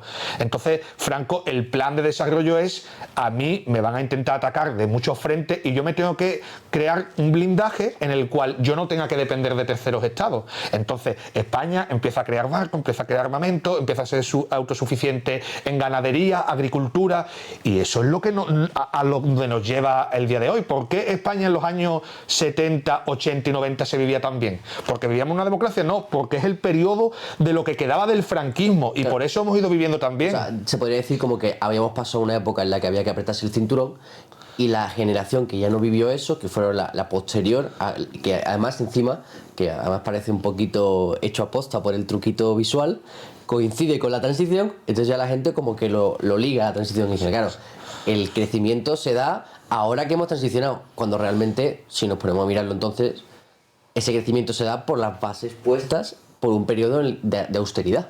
Yo conozco mucha gente que dice, en los años 80 y los años 90 se veía muy bien, gracias a la democracia, a la incipiente democracia. Vale. Y yo digo, bueno, señores, ¿ustedes creen que en el 75 entra la democracia y en el 80 ya se vivía una España fantástica? No. Lo que se está viviendo en España en los años 80 y 90 es la estructura interna del franquismo que se desarrolló en los años 50, 60 y 70. Y tú al finales de los 70 viviste muy bien, a finales en los 80 viviste muy bien y en los 90 viviste muy bien. Hombre. Pero no es de la noche a la mañana por la propia democracia. Y es más, vamos a decir una cosa, la propia democracia, Franco crea una industria nacional muy fuerte, muy potente. Es Felipe González con el Partido Socialista el presidente del gobierno que más empresas ha liberalizado en la historia de España. Es en el año 94 cuando en España se meten las empresas de trabajo temporal. ¿Sabéis quién la mete? El Partido Socialista. Wow. En contra de la clase trabajadora. Correcto. Entonces tú te pones a pensarlo y dices, al final, ¿dónde nace el PSOE?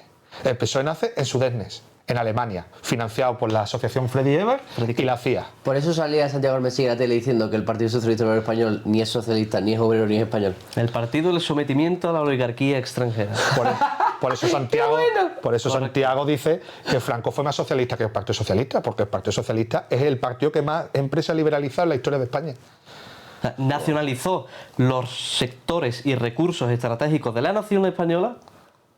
Y sin embargo el PSOE lo que hizo fue liberalizarlo todo a empresas extranjeras. Claro. No liberalizarlo a empresas españolas. Telefónica, Iberdrola, Repsol. Y podemos continuar. ¿Qué pensáis de toda esta izquierda que es incapaz de hacer una balanza entre sus valores y la imagen que pueden dar por achacar esos valores a personajes como Franco? Yo creo que aquí hay que poner dos mitos sobre la mesa. El mito de la democracia, que es el fundamentalismo democrático.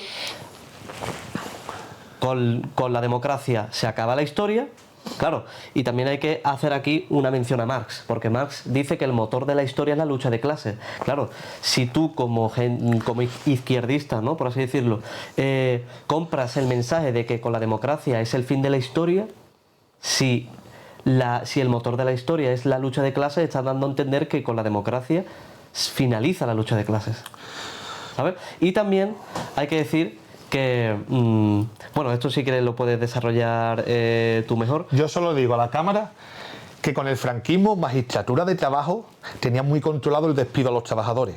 Hoy en día cualquier empresario llega y te dice, ven, toma, aquí tienes tu finiquito, a la calle. Con el franquismo todo pasaba por magistratura de trabajo y era mucho más difícil despedir a un trabajador que lo que lo es hoy en la democracia. Sí, de hecho, si no me equivoco, incluyéndonos antes, el Imperio Español, en la monarquía hispánica, por lo menos en el periodo de los Habsburgo, también había medidas como esas. Felipe II fue el que implementó la jornada de 8 horas laborales. En México. Y dice la gente, no, y no pero... aquí, ¿no? ¿O en todos lados? Pues no, en el imperio, lo que fue en el imperio. En todos lados. En todos lados. Y la gente te dice muchas veces, no, la jornada de 8 horas llegó en 1900, 1800, no sé cuándo. No, señores, llegó en 1500. Lo que pasa que, claro, cuando tú no como estudias, los derechos humanos también. Los derechos humanos. Francisco de Vitoria. Francisco de Vitoria. Hombre, el debate entre Sepúlveda y Ginés de Sepúlveda. La controversia de Valladolid, ¿eh? Bartolomé de las Casas. Como el matrimonio mixto, 400 años antes que en Estados Unidos. Claro. Por ejemplo. Claro, además no solo que fuese legal, sino incentivado. Exactamente. Claro. O sea, realmente podemos ver que en verdad España siempre ha sido un país como con tendencias, bueno, no quiero llamarlo progresistas, la verdad, porque hoy en día esa palabra se ha diluido mucho. Pero bueno, siempre ha tenido como un espíritu humanista, ¿no? A la hora de la doctrina social de la Iglesia, lo resume todo. La Iglesia tiene una doctrina social y esa doctrina social es la que ha hecho el desarrollo propio del imperio. Entonces, ¿cómo es que la izquierda, que se autoproclama progresista, tiene esa guerra tan abierta contra la Iglesia Católica? Y contra Franco también. Porque, por idiosincrasia, la izquierda española es anti-española. Claro. La izquierda española es anti-española. Entonces, si compras el discurso franquista, por cierto, de España igual a Franco, claro, si tú no puedes ser Franco, tampoco puedes ser España. Claro. Que si España igual a Franco, España igual a malo, ¿no? Claro, y también te digo, ¿por qué, por ejemplo, Estados Unidos financia tantísimo la guerra contra el catolicismo en cualquier parte del mundo? Financiando a los protestantes y a los diferentes grupúsculos cristianos. La CIA cataloga como la doctrina social de la Iglesia como socialismo. Wow. Que es un socialismo no marxista, se podría decir, si lo queremos comprar. Claro. Por eso, todo lo que huele a católico, también en la izquierda... Nada. Yo hace poco tuve una discusión con un compañero, ¿no?, que me decía, tú que eres marxista, ¿cómo me estás diciendo que Franco era socialista? Y yo cogí el manifiesto comunista, me fui a las últimas páginas y pone Marx: no todos los socialismos son iguales. Está el socialismo que defendemos nosotros, que es el socialismo científico, pero está el socialismo reaccionario, el socialismo tal. O sea que el socialismo no es una palabra que se tenga que aplicar únicamente a los marxistas. Hay diferentes tipos de socialismo. Y Franco fue socialista porque nacionalizó la industria, creó un complejo totalmente de bienestar en la nación española. Bismarck en Alemania también crea un estado social. Entonces, por lo tanto, el socialismo no es algo que solo implica al marxismo o a la izquierda. Puede ser socialista de derecha. Es más, Gustavo Bueno, en su libro El mito de la derecha, habla de una derecha socialista. Sí, bueno, de hecho, por lo que me estáis diciendo, sabiendo que ahora mismo los grupos así más conservadores, o que se pueden llamar de derecha en España, muchos de ellos tienen un gran arraigo a las tradiciones católicas y incluso a la fe católica. Coño, pues me parece como una paradoja de lo más grande. Y sobre todo para la gente que no está viendo, que es muy dogmática de la Unión Soviética, que por cierto ya desapareció, ya no es el epicentro del marxismo, porque desapareció. Que fracasó. Desapareció. Enséñenos algún texto donde Lenin o Stalin, o incluso Mao, diga que es de izquierda. No vais a encontrar ningún texto. Porque pero ustedes son marxistas. Nosotros somos marxistas, no talmudistas. Herederos. Como decía Gustavo Bueno. Yo soy un marxista no dogmático. Hay gente que te dice, no, porque la Unión Soviética es el verdadero comunismo y China no es comunismo. Hombre, por favor, no seáis China tan ha avanzado más en el dogmáticos. socialismo que la Unión No seáis Soviética tan en toda su dogmáticos, historia. exactamente. Hombre, ha durado más tiempo ya. La República Popular China dura más tiempo que la Unión Soviética en tiempo. Y por supuesto, es que la gente, cuando no tiene un buen conocimiento acerca, el marxismo o el comunismo no es la antítesis al capitalismo. O sea, el marxismo o el socialismo se tiene que fundamentar en el capitalismo. O sea, el modo de producción socialista se tiene que llegar incipientemente a través del capitalismo, no se puede llegar a través de otra vía. Por lo tanto, ¿qué hace Lenin nada más llegar al poder? La NEP, la nueva política económica, que es una suerte de socialismo de mercado, que es lo que está haciendo China hoy en día. Por lo tanto, cuando hay gente que me dice, no, pero es que China no tal, es que, señores, lo que está haciendo China es una NEP. Una NEP porque en el capitalismo no es la antítesis al socialismo, es solo una fase. ¿Pero tú crees que con un modelo como el chino, las personas, bueno, yo voy a decir las personas de a pie, pero en general la población de un país en el que se aplica su vida va mejor? 800 millones de personas sacados de la pobreza absoluta. Es que los datos están ahí, vamos, que no lo estamos inventando. Podéis ponerlo en Google, buscarlo. Vamos, 800 millones de chinos han salido de la pobreza en los últimos 30 años. Además, con otra visión diferente, en plan, enriquécete. El gobierno chino le dice a los chinos, enriquecerse, hacerse grande, porque si tú te enriqueces, estás enriqueciendo a tu vecino también. Si tú creas una empresa, le estás dando trabajo a tu vecino también. Coño, pues eso es muy capitalista. O sea, Porque Pero ellos es no que ven el socialismo es capitalismo. Exactamente. Viene, no somos anticapitalismo. Ser anticapitalista sería ser feudalista antes del capitalismo, pero es que nosotros no. Nosotros tenemos que empezar a partir del capitalismo a crear el modo de producción siguiente, o que creemos que puede solucionar las contradicciones del capitalismo. Entonces, claro, cuando alguien me dice, no, yo voy contra el capitalismo, señores, que tenemos que pensar de lo realmente existente, y lo realmente existente es el capitalismo. claro, bueno, y el único modelo de producción que se ha probado capaz de sacar de la pobreza. Y China lo hace muy bien. Nosotros vamos a aplicar capitalismo, pero nadie por encima del Partido Comunista. El partido no se mueve una hoja en China sin que el Partido Comunista ¿Con eso lo estás de decida. acuerdo? Yo creo que sí. Yo creo que un gobierno, las empresas no pueden estar por encima de la nación, de los intereses de la nación. Los intereses de la nación tienen que estar por encima de los intereses individuales de... Claro, pero ¿tú crees que un partido único representa bien los intereses de la nación? No, pero China no es un partido único. Sí, en China hay partido único. En China hay partido único. Donde no China- lo hay es en Corea. No. En China hay muchos partidos que están en el Parlamento de China. El único que está estrictamente en todas las empresas es el Partido Comunista Chino, eso sí. Claro. Pero en el Parlamento de China hay muchos partidos. Hombre, sí, pero si hablamos de poder real, no nominativo, en términos de poder real, los que toman las decisiones son el Partido Comunista Chino y bueno, y la cabeza Xi Jinping. Pero te voy a decir una cosa, en China el modelo es muy interesante de estudiar, porque a los más capacitados dentro de todas las escuelas, que recordemos son 1.400 millones de chinos, No son pocos. no son pocos, Ya son 1.400. 1.400. Qué susto me da. Los más capaces los van llevando a la élite del partido. Entonces la gente más lista, con notas más altas, más superdotada, como quien diríamos, los van poniendo en las cabezas de los partidos. Por lo tanto, cuando Xi Jinping, ¿quién es? El tío más listo, o una de las personas más listas dentro del partido, que no solo es lo listo, también tiene que ser haber estado vivado dentro del partido, experiencia, una serie de cosas. Pero nadie va a liderar el Partido Comunista en China sin ser una persona con una mínima formación. En España no pasa eso, o en otros países europeos. Claro. Cualquiera te llega al poder. ¿Y por qué te llega al poder? Porque lo financia cualquier empresario. ¿Tú me vas a beneficiar a mí? Yo a ti te pago la campaña la más grande. En Estados Unidos también pasa eso mucho. Claro, pero yo supongo que en cuanto a temas de libertad de expresión y el problema que hay ahí ante la falta de autocrítica, imagino que no lo compartiréis, ¿no? O sea, yo no sé si habéis visto una entrevista que se le hizo un representante del Partido Comunista Chino, eso fue en Inglaterra, y vamos, es muy curioso porque el tío, o sea, no sabía ni por dónde salir ya, porque le estaban preguntando muy directamente si criticaba algún aspecto, por muy pequeño que fuese, de la gestión de Xi Jinping, y el tío tenía que salir por hacer piruetas dialécticas, porque no podía siquiera contradecir el más mínimo movimiento, no podía criticar cómo se hace el café por las mañanas. Bueno, pues como Pablo Iglesias, ¿no? No, Como- le hago una pregunta a la contra. ¿Aquí hay libertad de prensa? A ver, eso es complejo. A ver, ¿hay libertad de prensa? Hombre, sobre el papel sí. Lo que pasa es que claramente lo que todos sabemos es que las empresas que hacen prensa son siempre las que son, que además son 3 grupos mediáticos que además son extranjeros, con intereses extranjeros, y que además luego hacen selección muy diligente sobre qué noticias se sacan y cuáles. O sea, eso está claro. Lo que pasa es que son 2 modelos diferentes. Me parece que el modelo que hay aquí es un modelo de bombardeo, un modelo en el que... Consumista. Sí, o sea, un modelo en el que no es que tú vayas a restringir... Populista, diría yo más bien. Pero es un modelo en el que tú no vas a restringir lo que alguien va a escuchar de forma directa, simplemente lo vas a bombardear con lo mismo y lo contrario para que nadie sepa muy bien qué es verdad y qué no es verdad. En cambio, en el modelo chino hay una verdad y si tú contradices esa verdad, te vas preso y te vas fuera. Claro, yo casi... O sea, no voy a defender este modelo porque a mí me toca mucho los huevos, pero yo prefiero que me bombardeen porque al final yo puedo tener la capacidad de tratar dentro de mis medios de encontrar lo más cercano a una verdad a que me metan preso o no poder hablar en contra de mi líder.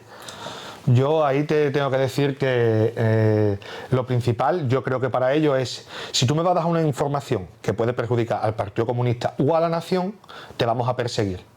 Y al final, una frase que resume muy bien esto es la de Deng Xiaoping: me da igual que el gato sea blanco, el gato sea negro, lo importante es que cace ratones. Mientras que China vaya bien, a los chinos les da igual tener libertad de expresión o no les da tener libertad de expresión. Yo, por ejemplo, lo coincido. Yo creo que eso se tiene que hacer, o sea, en cierto margen. Obviamente yo no estaría de acuerdo con que una información extremadamente sensible se fuese del país, porque al final, obviamente, pues por intereses geopolíticos no es lo que conviene. Pero, por ejemplo, o sea, yo creo que los ciudadanos deberían tener la libertad de dar esos mensajes si es que los tienen. Lo que pasa es que luego la credibilidad que esos ciudadanos vayan a tener, yo eso lo puedo manejar. Yo puedo hacer que ese mensaje no tenga ninguna credibilidad. Sobre todo si es mentira. Yo aquí quiero romper, y es que todos los estados, ya sea comunistas o no, persiguen a su oposición y a su oposición de prensa. Todos. Da igual que sea comunista, anarquista, lo que sea. Todos. Que uno lo haga más con la careta democrática, que otro lo haga más por la ley estricta, nada, al fin y al cabo me da igual. También el hecho de la libertad, claro, decía Gustavo Bueno que no hay censura. En el franquismo, por ejemplo, pues había mucha censura y demás, pero por ejemplo, un libro de antropología profunda está censurado, aunque lo dejes en la mitad de la calle. Porque nadie lo va a leer. Porque nadie lo lee. Como un libro de álgebras. Y porque nadie lo entiende. También. Como un libro de álgebras. Entonces, por eso aquí yo quiero romper el mito de... No, es que al ciudadano se le tiene que dar la libertad. No, al ciudadano se le tiene que dar el conocimiento formal, claro, sin desinformación. El conocimiento y la libertad. De conocerlo. No son exclusivos. Pero la información no es opinión. La información no puede ser opinión nunca. Esto es lo que pasa en las sociedades occidentales avanzadas con la libertad de prensa. No hay información, hay opinión. O sea, ¿hasta qué punto están cercionando tu libertad de conocer? No de opinar, de conocer. Decía Spinoza que la libertad de la persona se capacita mediante el saber y la sabiduría con respecto al mundo. Yo es que creo que tenemos muy, como te digo, muy idealizado idealizado, no diría yo, la democracia, la idea de democracia. La democracia también reprime.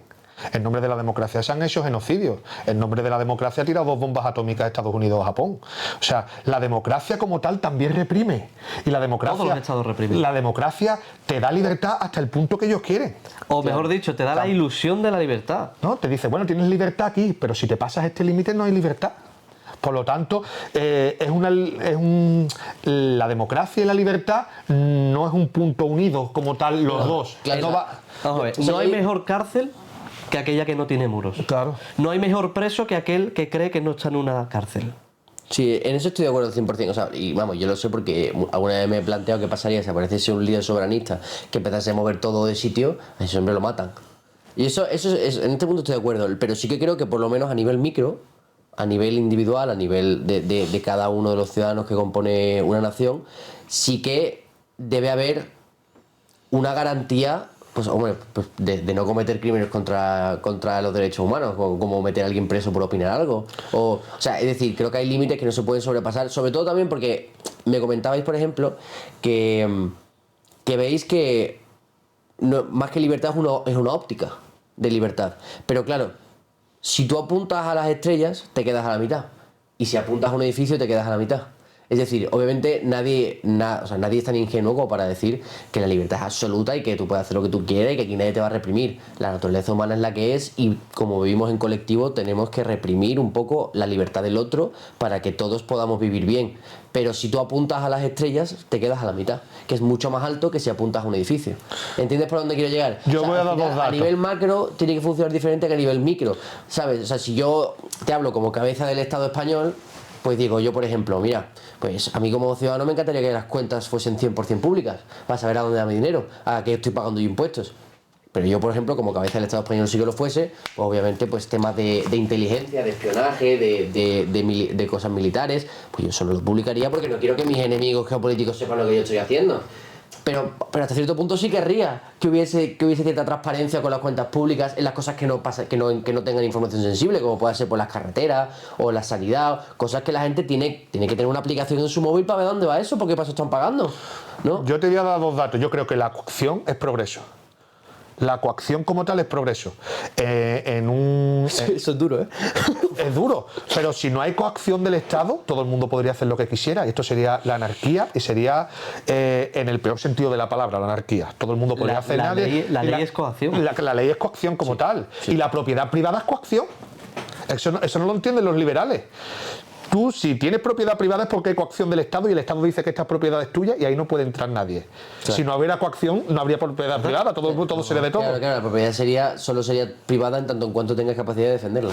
Por eso cuando la gente, a mí me viene un liberal y me dice, no, yo defiendo que la desaparición del Estado y la propiedad privada, digo, eso es incompatible. Bueno, eso no sería un liberal, un libertario. Un libertario, bueno, un libertario, que se llaman ellos, libertario, o anarcolibertario. Un liberal clásico es más tirando a un perfil minarquista. Es que también podríamos hablar de que hay una variedad totalmente contrapuesta de diferentes liberalismos. Y mola mucho ver cómo se atacan unos a otros diciendo que son socialistas, un keynesiano contra un anarco. Claro, sí, siempre. Increíble. Y también quería decir otra cosa en respecto a lo que ha dicho del límite de la libertad de expresión.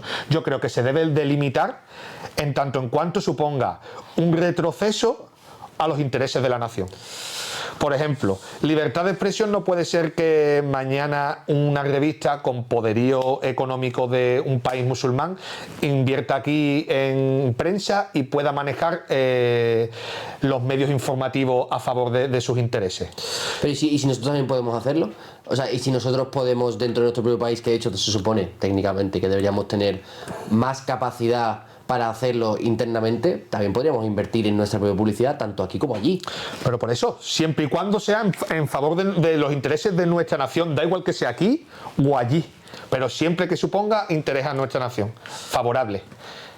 Creo que ahí está el límite. Tú puedes pensar lo que tú quieras. Ahora, si tú vas a ir en contra de los intereses de la nación, entonces ahí ya estás poniendo en peligro todo. Que esto no es que sea bueno o malo, con un principio ético, no. Esto es Estado, esto es política. Claro, sí. Esto no va de buenas y malas personas para intereses. Que muchas veces queremos, desde la democracia y desde muchas partes, criticar un discurso quizás muchas veces anticomunista, ¿no? De que es que hay que ver porque se hacen un montón de cosas en tal país, en Cuba, en yo no sé dónde.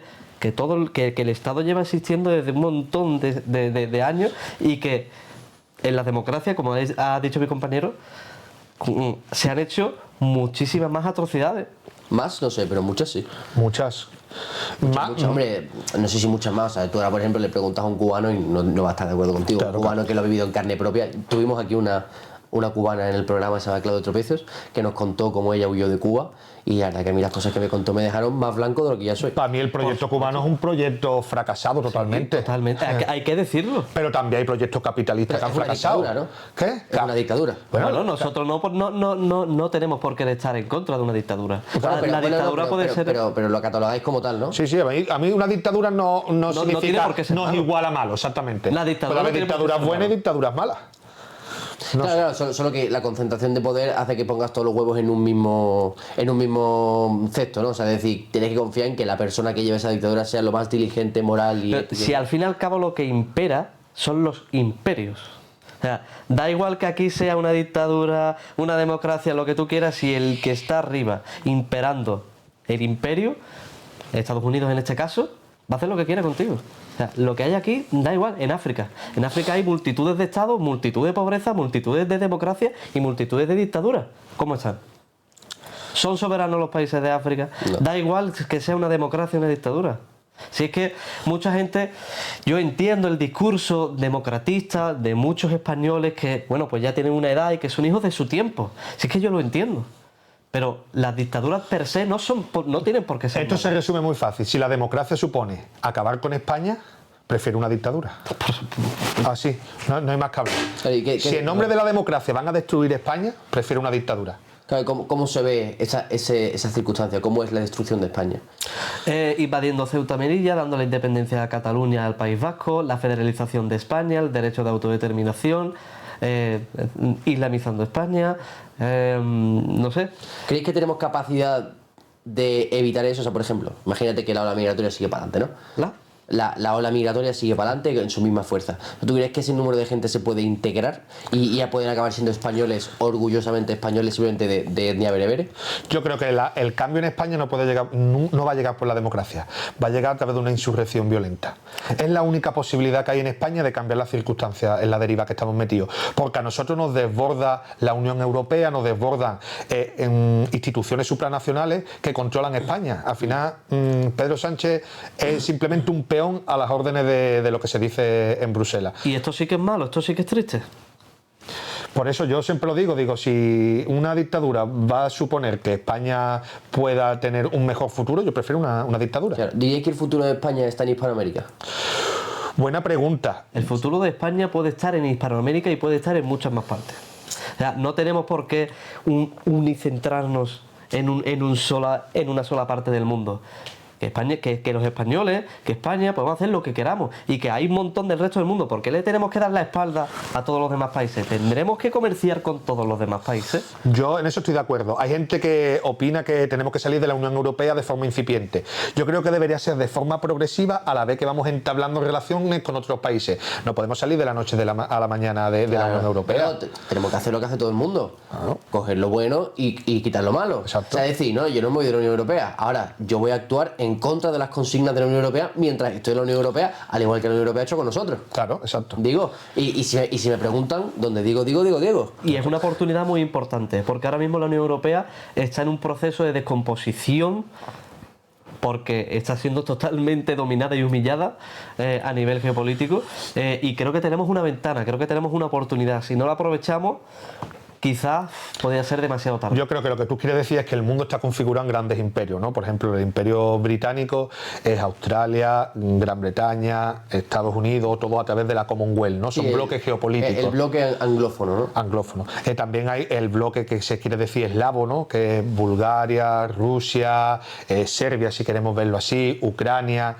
Y yo creo que España tiene la oportunidad en este bloque, en este siglo XXI, de crear un bloque geopolítico que pueda contraponer a todo lo que estamos Claro, como una confederación de países hispánicos. Y no significa porque los hispanoamericanos confunden, ustedes queréis volver al Imperio Español. No queremos volver al Imperio Español. Yo voy a respetar tu soberanía. Lo que quiero es una cooperación, una hermandad, que podamos unir lazos entre nosotros. Claro, que por lo menos coincidan el 80% de las consignas geopolíticas, ¿no? Exactamente. Para tener como un plan geopolítico común en el que todos respetamos los intereses del resto y sentarnos en la misma mesa. Claro, ¿dónde pondréis vosotros la capital?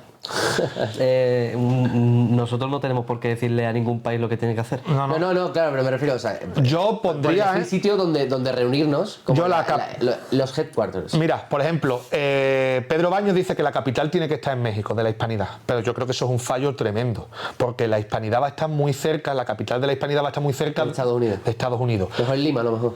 Justo, o en Lima o en Buenos Aires o cerca de Brasil, porque no olvidemos que la hispanidad también entra a la lusofonía y que el portugués o la lusofonía es el idioma más hablado en el hemisferio sur del planeta.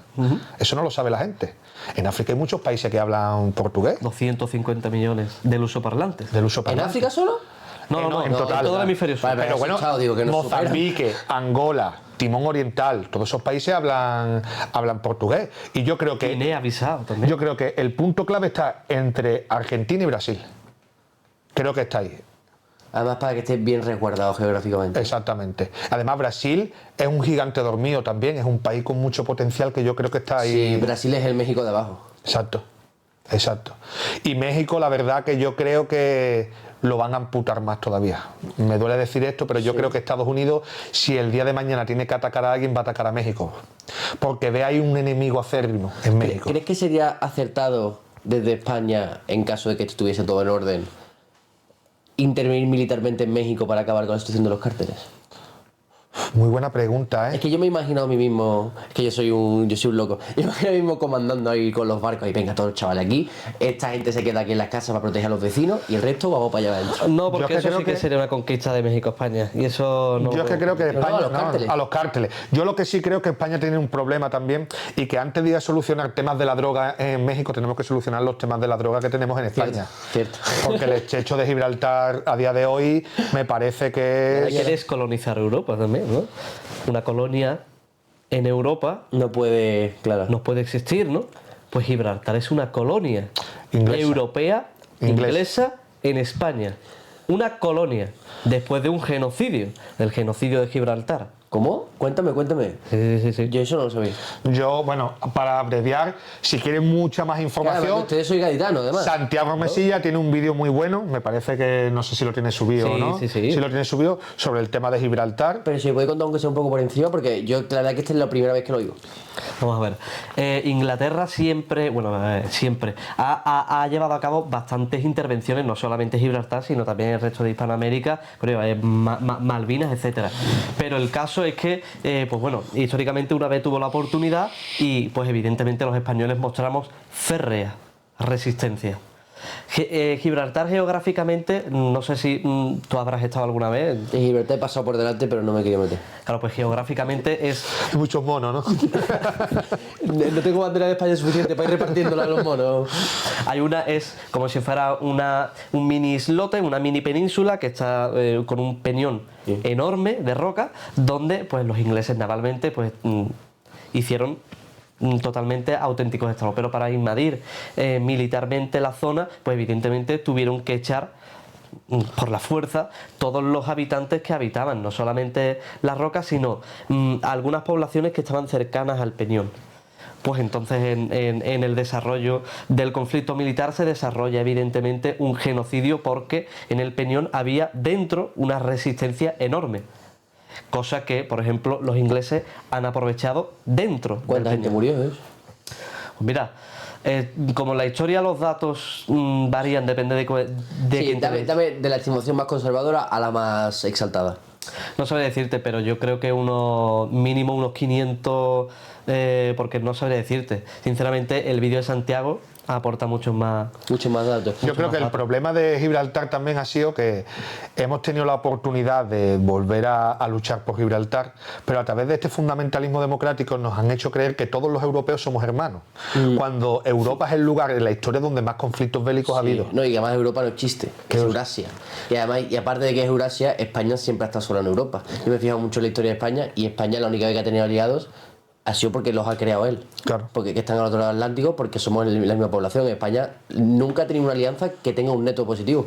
Todas las alianzas que ha tenido España con otros países han sido un neto negativo siempre. Siempre han sustraído y nunca han aportado. Eso es una cosa que me parece muy curiosa. Pero además con el tema de Gibraltar. ¿Qué opináis de todos esos gibraltareños, se dice, no? Llanitos. Llanitos. Claro, de los llanitos que salen diciendo que si nosotros somos británicos, excuse me. How are you? How are you? How are you, Pisha? O sea, ¿qué opináis de esa gente Bueno, que ha pero- renegado completamente de su hispanidad? Oye, pero si son británicos, ¿por qué permiten que a escasos cientos de metros haya arreglándose un submarino nuclear al lado de sus casas? Porque no, si son británicos, ¿qué importa a dónde los vaya a llevar ese submarino nuclear? ¿Por qué no lo arregla el Londres? ¿Tú sabes de qué sirve Gibraltar? Para blanqueo de capital. También es un paraíso fiscal. Hay muchísimas empresas domiciliadas en Gibraltar. ¿Qué es lo que está pasando? Que allí se está blanqueando dinero, se está blanqueando capitales. Allí van grandes fortunas. Wow. El domicilio social de las empresas están allí. Wow. Pero también a nivel, o sea, eso ya a nivel macro, pero a nivel micro, a mí no sé si vosotros, pero a mí me dolió mucho ver ese vídeo. O sea, a mí me dolió mucho ver como la desafección de la gente de ahí que se dicen que son británicos a sí mismos. Sí, y, sí. y te lo dicen con acento andaluz. Sí, sí, sí. Y yo, claro, yo lo veo y digo, o sea, yo flipo. No sé si te gusta a ti Juan Beato y Erra, que fueron a Gibraltar, ¿no? Y los querían multar por sacar la bandera de España allí. Correcto. Yo no me lo puedo creer, tío. En Yo sé, plan- fíjate, justo ese vídeo no lo he visto, pero esa gente son unos máquinas. Mira que estoy en contra de la islamización, pero Por un lado me alegro que esté Gran Bretaña tal y como está con la islamización. Todo lo que no pudo hacer la Wehrmacht alemana lo están haciendo la islamización desde dentro. Se están cargando Gran Bretaña entera. No, ya, y se lo merecen. Y a otros que me alegro también son a los franceses. Que poco se habla, escúchame, poco se habla Total. de lo que hicieron Haciendo amigos. cuando tomaron España, ¿eh? Lo que hicieron cuando tomaron España es digno de estudio y se estudiará a posterior. Ya llevamos 2 siglos y no se ha estudiado bien, pero toda la obra, el arte que se llevaron de España, todo lo que expoliaron a Francia, no tiene nombre. Han sido unos saqueadores con los españoles y con el patrimonio español Y con la industria. y con todo. Los Y los ingleses también. Y los ingleses que también. venían a ayudar, ¿no? Siempre se dice que los franceses destruían las ciudades y los ingleses destruían las fábricas. Mira, en Cádiz, si tú te vas a lo mejor a una visita guiada en Cádiz, siempre te explican que la gente estaba asustada con los ingleses. Llegaban los barcos allí, bueno, había muchas batallas, la batalla de Trafalgar es una de ellas que había en Cádiz. Hombre, Benito Llegaban Pérez los Galdós. ingleses y decían que arrasaban. Además eran como incursiones rápidas, se metían en Cádiz, que Cádiz es una isla, arrasaban con todo, se llevaban todo lo que podía otra vez en el barco y se iban. Y dejaban allí todo lo que podía por medio, si habían matado a uno, habían violado o lo que fuera. Me recuerda un poco a los guiri en verano, la verdad. No, a mí me recuerda a lo que hicieron en Hispanoamérica. Los ingleses o los franceses llegaban a Hispanoamérica y no construían dentro sus municipios, sus Ah, localidades. en las costas. En las costas, para que saqueaban todo y si tenían que irse rápido, desde las costas tiraban otra vez piratas. Claro, dejaban lo mínimo indispensable, 3 chozas, para el tiempo que durasen ahí y para adentro. Piratas. Para afuera. Piratas. Un país de piratas. ¿Y siguen siendo? Yo he vivido allí 2 años y mi hermana ha vivido 5, no 6 años por ahí. Y. Pirata. Más que pirata. Pirata. Pirata. Díselo. No, soy unos piratas. No los ingleses. No los ingleses como tal. No los ingleses como tal. Y también Bien, mucho. vamos a ver. El comportamiento, ese comportamiento también protestante, calvinista y tal, Sí, como- lo tienen muy interiorizado ellos. Utilitarista de si me va bien es que es bueno, ¿no? Claro, y si no, Y si no fuera, ¿no? A ver, vamos a hacer el disclaimer, la distinción. Los gobiernos no son los pueblos. claro que no. ¿Vale? O sea, no hay ningún problema. Yo, vamos, el novio de mi prima es inglés y yo lo amo. Orlando, you're the best. O sea, es un tío de puta madre. Yo me llevo bien con quien sea. Aquí somos todos colegas, nos tomamos un algo, un cafecito, estamos todos bien. Pero la política es la política y se sabe quién ha hecho qué. Y yo conocí gente muy buena, inglesa, trabajando Hombre, yo allí. tengo también familia. Claro, y mi hermana trabaja allí y yo le doy las gracias por la oportunidad de trabajar laboralmente y tal, pero a nivel Es muy político, solidario, al ¿eh? establishment son piratas, son piratas. Pirata. Además, no se nos puede olvidar que a nuestros hermanos argentinos lo que le hicieron con las Malvinas. Tampoco. Sí, de hecho, una de las cosas que yo más veo, que a mí me parece también en cierta parte una contradicción, es que muchos seguidores de Milei, en los comentarios de Instagram o YouTube, no sé, siempre ponen Gibraltar español, Malvinas argentinas. Que digo que es un poco una contradicción porque, claro, los seguidores de Milei son libertarios, se supone. Y Milei, la única cosa que a mí no me gusta que está haciendo es que no está teniendo en cuenta la soberanía del país. Como cualquier liberal. Claro, a ver, que yo entiendo que hay prioridades, porque Argentina, estando en el punto en el que está, da un poquito más igual la soberanía si tu gente se está muriendo de hambre. Entonces yo sí que comparto todos los pasos que le está llevando, que además, por cierto, por cosas del Parlamento tampoco le están permitiendo ser especialmente librecambista hasta el punto de no proteger la industria nacional, que tampoco hay. Es que encima también hay una crítica de liberales a Milei, porque como hemos hablado antes, el liberalismo no es unívoco, sino que hay diferentes tipos de liberalismo y se están contrapuestos unos a otros. Y yo creo que Milei llegó ideológicamente de forma muy amplia con un programa, pero después la realpolitik es mucho más estrecha y ha tenido que... El Parlamento que le estás echando para atrás. Exactamente, ideológicamente todo es muy amplio, pero cuando tú ves la realpolitik tú no puedes meter la ideología por un callejón tan pequeño. Claro, pero bueno, lo está consiguiendo un poco lo que él quería. Lo que pasa, mira, a mí me pasa mucho aquí en España también, me encuentro liberales, ¿no? Me dicen, no, yo soy liberal. Y le digo, ¿y tú estás a favor del control de las fronteras? Sí, sí, pues eso no es liberalismo. Liberalismo es libre circulación de personas, de comercio, de mercancía. Entonces no eres consecuente verdaderamente con el liberalismo. Claro. Y ya ahí llegamos a un punto medio. No es que yo soy un liberal, pero proteccionista en ciertos aspectos. Vale, Claro, entonces claro. ahí No será tan liberal. empezamos a entendernos, ¿no? Lo que yo llego a entender es que todos los liberalismos no son iguales. Claro, lo que hace daño realmente es la etiqueta, ¿no? Entonces, basado en vuestras ideas, dame una valoración general del gobierno de Milei. Vamos a ver, yo Qué buena pregunta. Yo nos ponen, apoyo- nos ponen compromiso, ¿eh? Claro. Yo creo que aquí tenemos que manifestarnos duramente, y es que yo apoyo la reducción de muchísima burocracia personal y ministerios del Estado. Eso Pero yo no hay que solo de las hacer. ideas, valoración también de los resultados. Es que Da igual que el gato sea blanco o sea negro, lo importante es que cace ratones. ¿Está cazando ratones? Está cazando ya está. ratones. Pues ya está. Eso dicen los datos. La pobreza está a la baja. Ahora bien, ¿qué precio ha pagado la clase trabajadora? Yo no puedo hablar porque no sé del tema. Lo único que, y no sé nada, ni de los índices de ningún tipo de Argentina ni nada.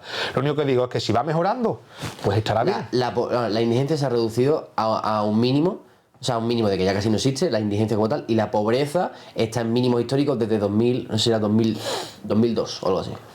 O sea, Bueno, si bajas el índice de pobreza es normal que haya menos pobres. Eso es lo que ha hecho. hay menos pobres, claro. No. Si desde el Estado dices que un pobre es el que nada más que tiene un coche, una casa y un pobre no es el que tiene un palacio o lo que sea, hombre, si tú bajas el índice categorial de que es un pobre, Claro, pero eso no se ha hecho. O sea, se han usado las cifras del INDEC, que son las mismas que se usaron tanto en administraciones anteriores como vamos, Yo lo que creo que Argentina tenía un problema, la prensa argentina, por lo que está mostrando, es un conflicto de intereses total y absoluto entre los que están con Milei y los que no. Yo no sé cómo está Argentina ahora mismo, pero sí sé cómo estaba. Y había el quicherismo, había inundado las instituciones de chiringuitos. Yo creo que el wokismo, el otro día se lo decía yo a Amanda, el wokismo imperante en Hispanoamérica estaba en Argentina. Feminismo, unas cosas locas. Claro, de hecho, ahora que está Milei, ahora ha pasado a México. Ahora es México el mayor con la Clara Sheinbaum.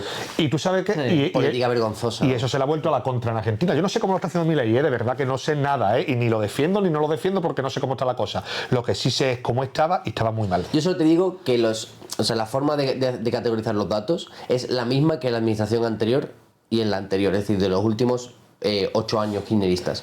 Y desde esa óptica, tanto la pobreza como la indigencia han bajado drásticamente. Sí, pero yo aún así, a pesar de ciertas políticas económicas, lo que sí que creo que hay que rescatar aquí en España es la reducción del coste de personal estatal, ministerios, De la burocracia. una brutalidad, administraciones, como por ejemplo eliminar las comunidades autónomas en España. También.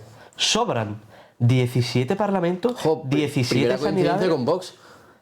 Sí, bueno. Nosotros podemos sí. coincidir con quien Hombre, quiera. si Vox me dice que el cielo es azul, yo también coincido con Vox.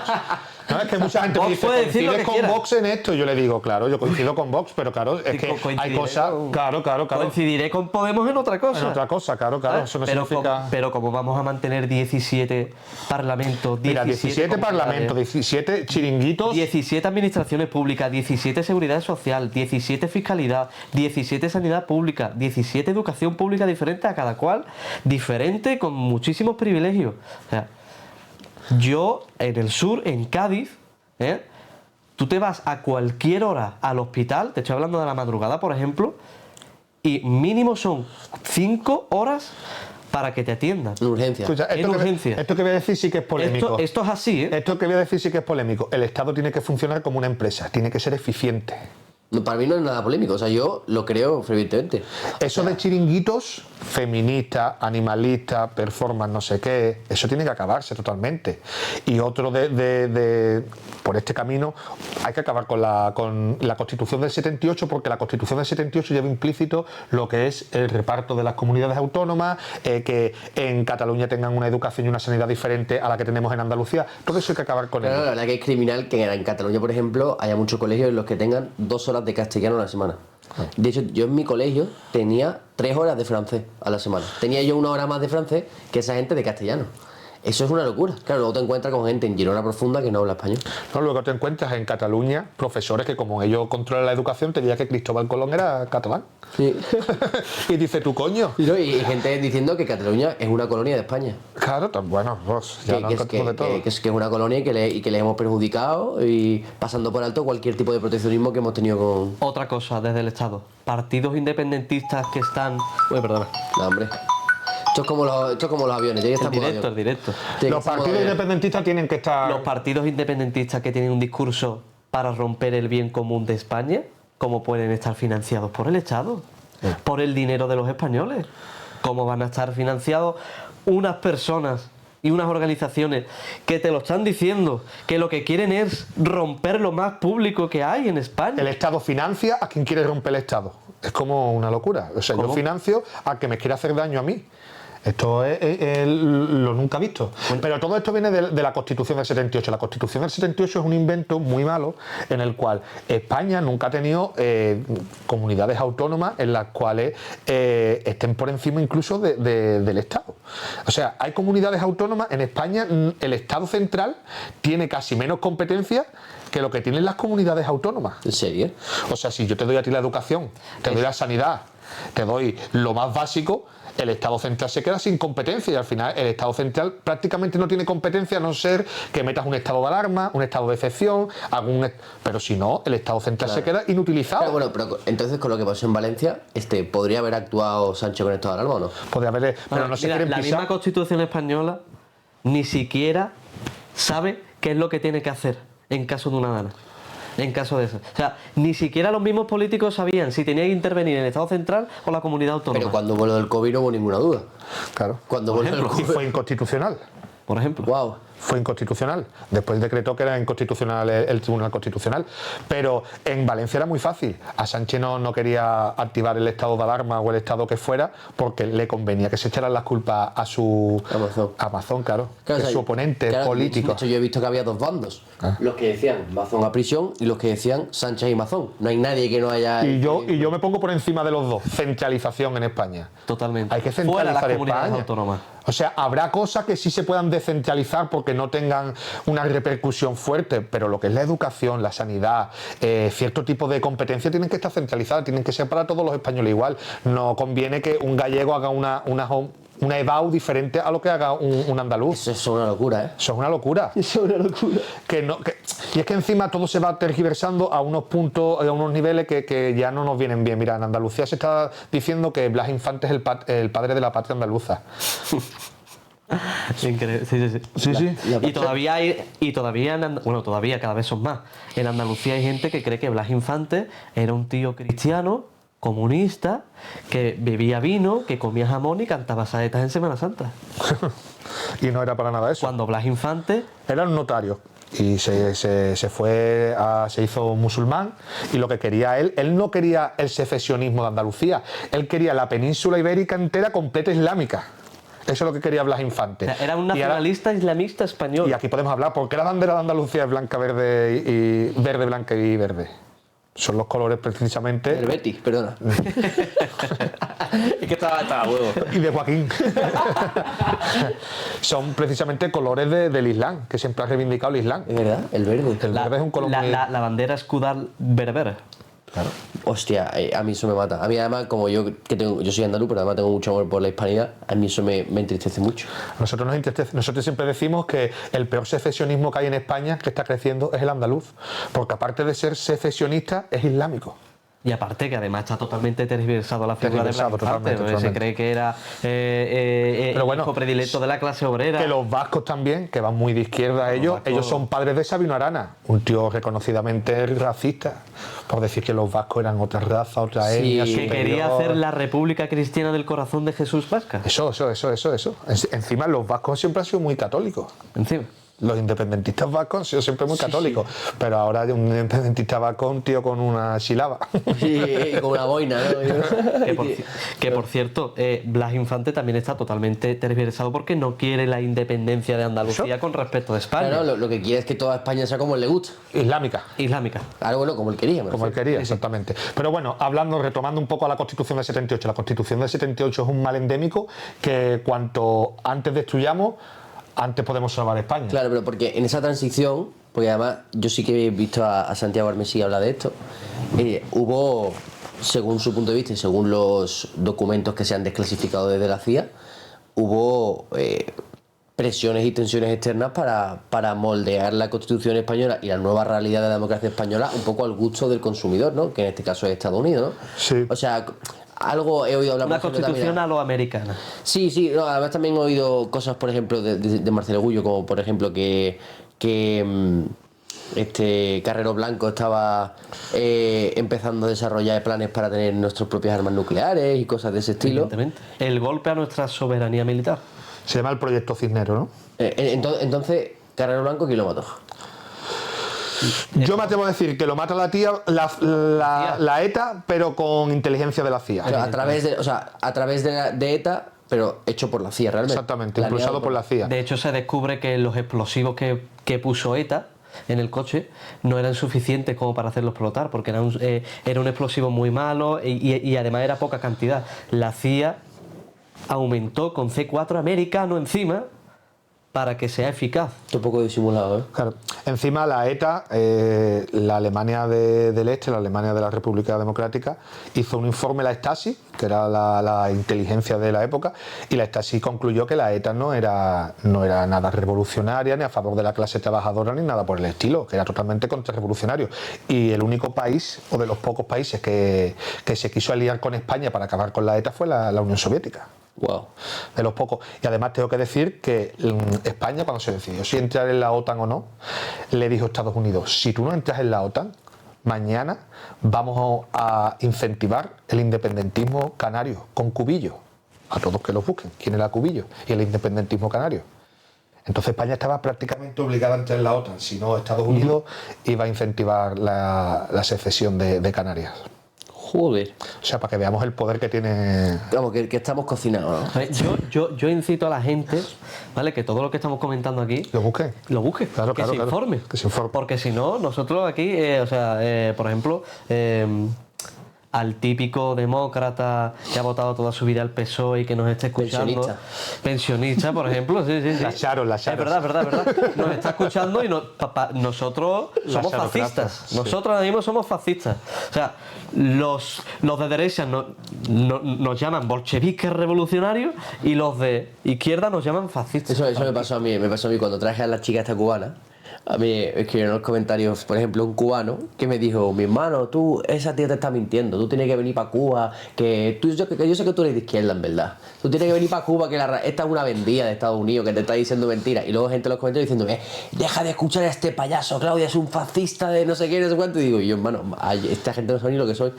Uno que soy de izquierda y otro que soy fascista. Cuba tuvo una mala proyección de cómo tenía que construir, porque Cuba estuvo muy orientado por la Unión Soviética. Cuando cae la Unión Soviética, Cuba está a su merced. ¿Qué pasa? Que mientras que estuvo con la Unión Soviética, Cuba debería haberse desarrollado industrialmente, debería haber creado una serie de complejos para ser un poco más autosuficiente. ¿Qué pasa? Que vivía muy bien de la Unión Soviética. Venga, la Unión Soviética nos da esto, nos da lo otro. Cuando cae la Unión Soviética, pues se ve sola, desamparada. Que tendría que haber usado ese dinero para algo más que para el hoy. Claro. Un país comunista se tiene que industrializar, desarrollar, ser autosuficiente. O dejar de ser comunista. O dejar de ser comunista. Escucha, que si lo importante para que crezca la nación es dejar el socialismo a un lado, pues lo tiene que dejar. Yo por ejemplo, aquí hablo a título personal, de que nosotros somos herederos del marxismo, pero que tenemos que crear también una doctrina netamente también en español. Como nueva, ¿no? Y español. Claro, una nueva generación de izquierdas definida, pero que nosotros también no solamente somos herederos de una sola única izquierda definida con respecto del Estado, que es por ejemplo la marxista, ¿no?, sino también nosotros somos herederos de la izquierda jacobina, el centralismo y la igualdad entre los ciudadanos. Yo le rompo las neuronas mucho a la gente diciéndole: ¿tú sabes a quién se parecía el régimen, a quién se parece hoy en día el régimen de Franco? ¿A quién? Digo, a Corea del Norte. Sí, claro, era un país que estaba totalmente, que era autosuficiente, que desarrollaban ellos sus planes industriales sin necesidad de nadie más. O sea, era un país, ¿cómo se decía?, una autarquía. Totalmente. Y eso es Corea del Norte, una autarquía. Pues la España de Franco también era muy parecido en esos aspectos, era una autarquía.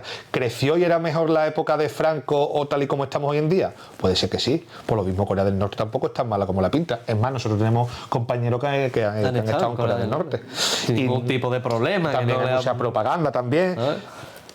Es que el problema es que ponemos en la balanza si... Con Franco podías pagar una casa en 12, 15 años. ¿En cuánto podemos pagar una casa hoy los jóvenes? En 12. El índice incluso en 7 años. Hoy en día está a 12. Entonces, ¿teníamos trabajo seguro? Sí. ¿Teníamos un país que era octava potencia mundial a nivel industrial? También. Entonces, ¿quiero libertad yo en la democracia? Sí, pero ¿libertad para qué? Libertad para no para poder morirme en la calle, para no tener un trabajo estable, para no poder comprarme una casa. Entonces yo creo que al final todo se reduce, si te quieres ir a la raíz de todo, es el eterno debate entre la supervivencia y el bien hacer. Siempre. Porque cuanto más bien haces, menos procuras por tu supervivencia y por lo tanto no sobrevive el bien. Pero cuanto más procuras por tu supervivencia, menos bien haces. Ese es un poco, por ejemplo, lo que yo creo que se puede dar esa dicotomía entre lo que fue el Imperio Español y el Imperio Británico. Por ejemplo, el Imperio Británico puso todos sus huevos en supervivencia y cero en hacer bien. Y España tuvo que dividirse. Hizo algunas cosas que no estuvieron bien por supervivencia y otras cosas que invirtió esos recursos para el bien hacer.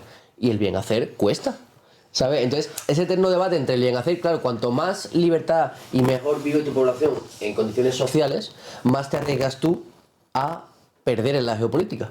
Porque lo que tú estabas diciendo, puede salir información sensible, puedes tener movimientos separatistas, puedes tener a gente desinformada, pero al final tú estás garantizando y estás haciendo el bien porque tú estás garantizando que la gente sea libre y sea próspera con sus propios términos. Entonces siempre es esa batalla entre qué es mejor, ser mejor o hacer lo mejor, ¿sabes? Yo creo que al fin y al cabo se trata de inteligencia política, sí. Al fin y al cabo. Ya está. Hay mucha gente que, por ejemplo, nos critica porque nosotros somos los mayores críticos, ¿no? de la izquierda soviética, incluso del PCE en España. Del PCE y que somos totalmente rompedores con el discurso histórico de los comunistas en España. Vamos a ver, que nosotros estamos en construcción de una nueva generación de izquierda. Quiero creer que lo que tú dices es que nosotros realmente no somos herederos del PCE ni nada por el estilo, porque si nos ponemos bien a pensarlo, el PCE fue una delegación de la Comintern de la Unión Soviética aquí en España. El PCE no tenía ideas propias ni un desarrollo de un marxismo netamente nacional español, sino simplemente se dedicaba a desarrollar lo que le decían en la Comintern en la Unión Soviética. Y eso yo creo que vanguardia española y los comunistas de hoy en día queremos romper con ello, queremos crear una doctrina puramente nuestra. Pero entonces, que no es 100% pero entonces una comunista. Cosa, entonces, ¿os puedo aportar una pequeña reflexión incluso a modo de consejo? Claro. Si queréis construir algo nuevo y porque además no os consideráis herederos de nada preexistente concreto y sobre todo queréis borrar o intentar no tener en cuenta las cosas que han sucedido antes para poder construir desde cero, ¿no sería más constructivo entonces dejarse de etiquetas? Es decir, efectivamente, que hay mucha gente, pero dejar de usarlas, por mucho que la gente os presione, yo diga, no, tú eres esto, tú eres lo otro, dejarlo pasar. O sea, como a la gente que quiere solucionar el racismo no hablando del racismo, pues lo mismo, no volver a usar por convicción etiquetas anteriores para que no os asocien a ningún tipo de pasado y empezar a inventaros nombres. Como dice Marcelo Gullo, el que nomina, domina.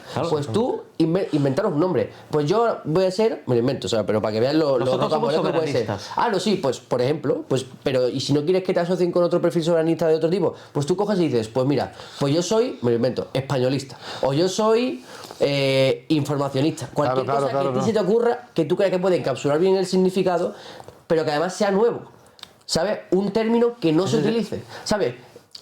Ojo con esto, que para todos los que nos están viendo, yo no estoy haciendo una crítica ad hoc a los comunistas de aquella época. Muchos fueron valientes y dieron la vida luchando en una trinchera. Y que nos sentimos orgullosos. Y bueno, en cierta parte nos sentimos orgullosos. Solo estoy diciendo que doctrinalmente eran escasos. Era gente que muy indocta de la época, o sea, no tenía un conocimiento muy desarrollado. Creo que a día de hoy, por ejemplo, podemos encontrar comunistas muy bien formados como Santiago Armesilla. Y lo que nosotros queremos es romper con toda la tradición esta de los partidos comunistas aquí en España, que no han hecho prácticamente nada, y nosotros quitémonos la etiqueta del marxismo. Nosotros queremos construir un movimiento puramente nacional, ¿no? Y si para ese movimiento nacional necesitamos un incipiente socialismo basándonos en ideas marxistas, pero también a su misma vez necesitamos ideas de libre mercado en algunos términos, pues lo haremos. Lo mejor, lo importante es el futuro de la nación. Y si para el futuro de la nación volvemos a lo mismo, da igual que el gato sea blanco, que el gato sea negro, lo importante es que hacer ratones. Si con el capitalismo nos va bien y vamos avanzando, pues eso aplicaremos. Si tenemos que hacer socialismo en algunos aspectos de la nación, pues haremos socialismo en algunos aspectos de la nación. Yo creo que eso es lo más importante. Es que estamos construyendo una nueva doctrina ideológica, que mucha gente nos critica porque ese no es el verdadero marxismo, porque no sé qué. ¿Para ti eso es marxismo? ¿Comunista? ¿Eso es ser comunista? Quédatelo. Y que hay gente Quédatelo. que se ancla Que a no una nos idea, importa. a una etiqueta. Yo No soy nos capitalista importa. y no me bajo del capitalismo, aunque en el fondo piense que hay cosas socialistas que están bien. No, puede haber cosas buenas del capitalismo, puede haber cosas buenas del socialismo y viceversa, puede haber cosas malas del capitalismo y cosas malas del socialismo. No se aferren a etiquetas, que las etiquetas después te marcan mucho y te impiden moverte dentro. Y dividen. Y dividen. Claro, que la gente se olvide, incluso los que son más admiradores de la Constitución, que tuvieron que sentarse todos. Exactamente. La única cosa positiva que yo veo de que salió de todo eso, que al final, bueno, sigue estando el tema ese de que se sentaron los que Estados Unidos dijo que se podían sentar. Pero bueno, que dentro de lo que cabe, en todo el espectro político que había, se sentaron todos y tuvieron que ponerse de acuerdo, ¿no? Entonces, al final, las etiquetas dividen más que nada. Y que queremos remarcar que nosotros nos sentimos orgullosos de mucho de lo que hoy en día criticamos, por ejemplo, de la lucha de Ángel Pestaña, de Le Rox, incluso de José Díaz, de muchos progresos que también hizo Negrín. la Segunda República, Negrín, Largo Caballero, en ciertos aspectos. No tenemos por qué encasillarnos y meternos en un callejón cuando, señores, que se trata de hacer una crítica evolutiva. Es decir, y esto nos critican y mucha gente tampoco lo entiende porque es algo muy novedoso, lo estamos construyendo. Es decir, que es que yo lo entiendo, pero es que es nuevo. Eso es. Bueno. Que se llame izquierda soberanista vanguardista o un movimiento soberanista, me da igual. Y sobre todo reivindicamos la historia de España, que hay gente que se avergüenza de la historia de España. Señores, no miren al pasado con tintes éticos y morales de la época. Dentro de nada vamos a sacar el podcast con César Pérez Guevara. Os invito a que os lo veáis porque ahí hablamos de la historia de España, él como historiador venezolano, hablamos de la leyenda negra y hablamos del Imperio Español. Entonces, por si Ole. tanto a los chavales que estáis viendo, bueno, que lo veréis esto en el futuro, que ya habrá salido para ese momento, como para vosotros dos, que dentro de nada va a salir. Yo os lo enviaré para que os lo veáis, a ver si os mola. Vale. Bueno, ha sido esto grande, intenso y divertido. Vamos, yo me lo he pasado de puta madre. Se nos Ah, ha está quedado muy muchas cosas, todavía, Sí, no, pero para eso se vuelve otra vez para acá. Bueno, pues ya que está. aquí hay espacio para muchas ediciones. Yo creo que el tema ha estado bastante bien. Además, Ya estamos... hemos tocado muchas cosas interesantes. Quiero antes de nada, porque esto era como una introducción hasta el final, para que sepáis que estamos ya entrando en el final, que llevamos ya un buen ratillo. Quiero que deis un mensaje final a la cámara los dos, tanto, bueno, a quien queráis, con el objetivo que queráis, y a las personas, si queréis mencionar a alguien, sea por buena mención o mala mención, o lo que queráis, para ir cerrando, para que concluyas un poco argumentalmente. Ujú. Bueno, pues ¿Empiezas tú? como tú quieras. A mí me da Vale, pues dale. Bueno, pues señores, el hecho del que nosotros estamos realizando esfuerzos diarios, tanto a nivel teórico como a nivel práctico, es que nos interesan sobre todo los objetivos que queremos para nuestro bienestar, como clase trabajadora y como nación. Entonces, fuera las etiquetas, nosotros estamos construyendo algo nuevo. Dejen atrás los fantasmas ideológicos de la socialdemocracia y del fascismo, etcétera, y vengan a descubrir con una mentalidad predispuesta a conseguir cambios efectivos y verdaderos en nuestro país. Creo que las caras nuevas y los nuevos discursos deben de merecer una nueva oportunidad para ¿por qué no?, ser valorados de manera seria, porque nuestra doctrina, queramos o no, está mucho más formada, tanto doctrinalmente como académicamente, que muchas organizaciones y muchos otros discursos que imperan. Se nos abre una oportunidad ahora mismo.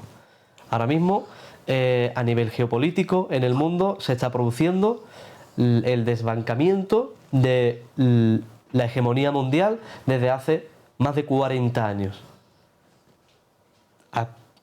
Entonces, el desbancamiento por parte de China tenemos que aprovecharlo, porque a nivel geopolítico tenemos que mirar por España, por los españoles, por la clase trabajadora y incito a que ya que vamos a meternos en barea, lo hagamos a lo grande, y que también mandar un mensaje reconciliador a todas esas generaciones que hoy en día nos escucharán, tanto jóvenes como mayores, de que a pesar de que podemos parecer jóvenes, que realmente lo somos, ¿no?, pero Somos jóvenes comprometidos con nuestros objetivos, no con nuestros egos personales. A nosotros nos da igual quién cumpla los objetivos en España, mientras se cumplan. Las personas no importan.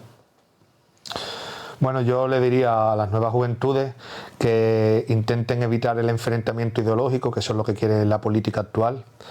Enfrentarnos unos a otros, a hombres contra mujeres, a jóvenes contra viejos, personas más mayores, los rojos contra los azules, los ricos contra los pobres, que miremos todo en una dirección que sea mejorar la nación, volver a tener un buen país para el futuro, para nosotros y para los que vienen después, porque este país se construyó con el esfuerzo de nuestros mayores durante varias generaciones, muchas generaciones, y que nada, simplemente eso, que dejen las disputas a un lado y que creamos futuro, creemos un futuro y que nada, poco más. No voy a enturbiar lo que ha dicho mi compañero porque creo que lo ha dicho todo. Así que gracias a todos y gracias al podcast aquí. Y nada, esperemos vernos otro día y que podamos comentar todo lo que hemos hablado. Por supuesto, ahí lo tienen, señores. Oye, ha sido un gran placer. Igualmente. Igualmente.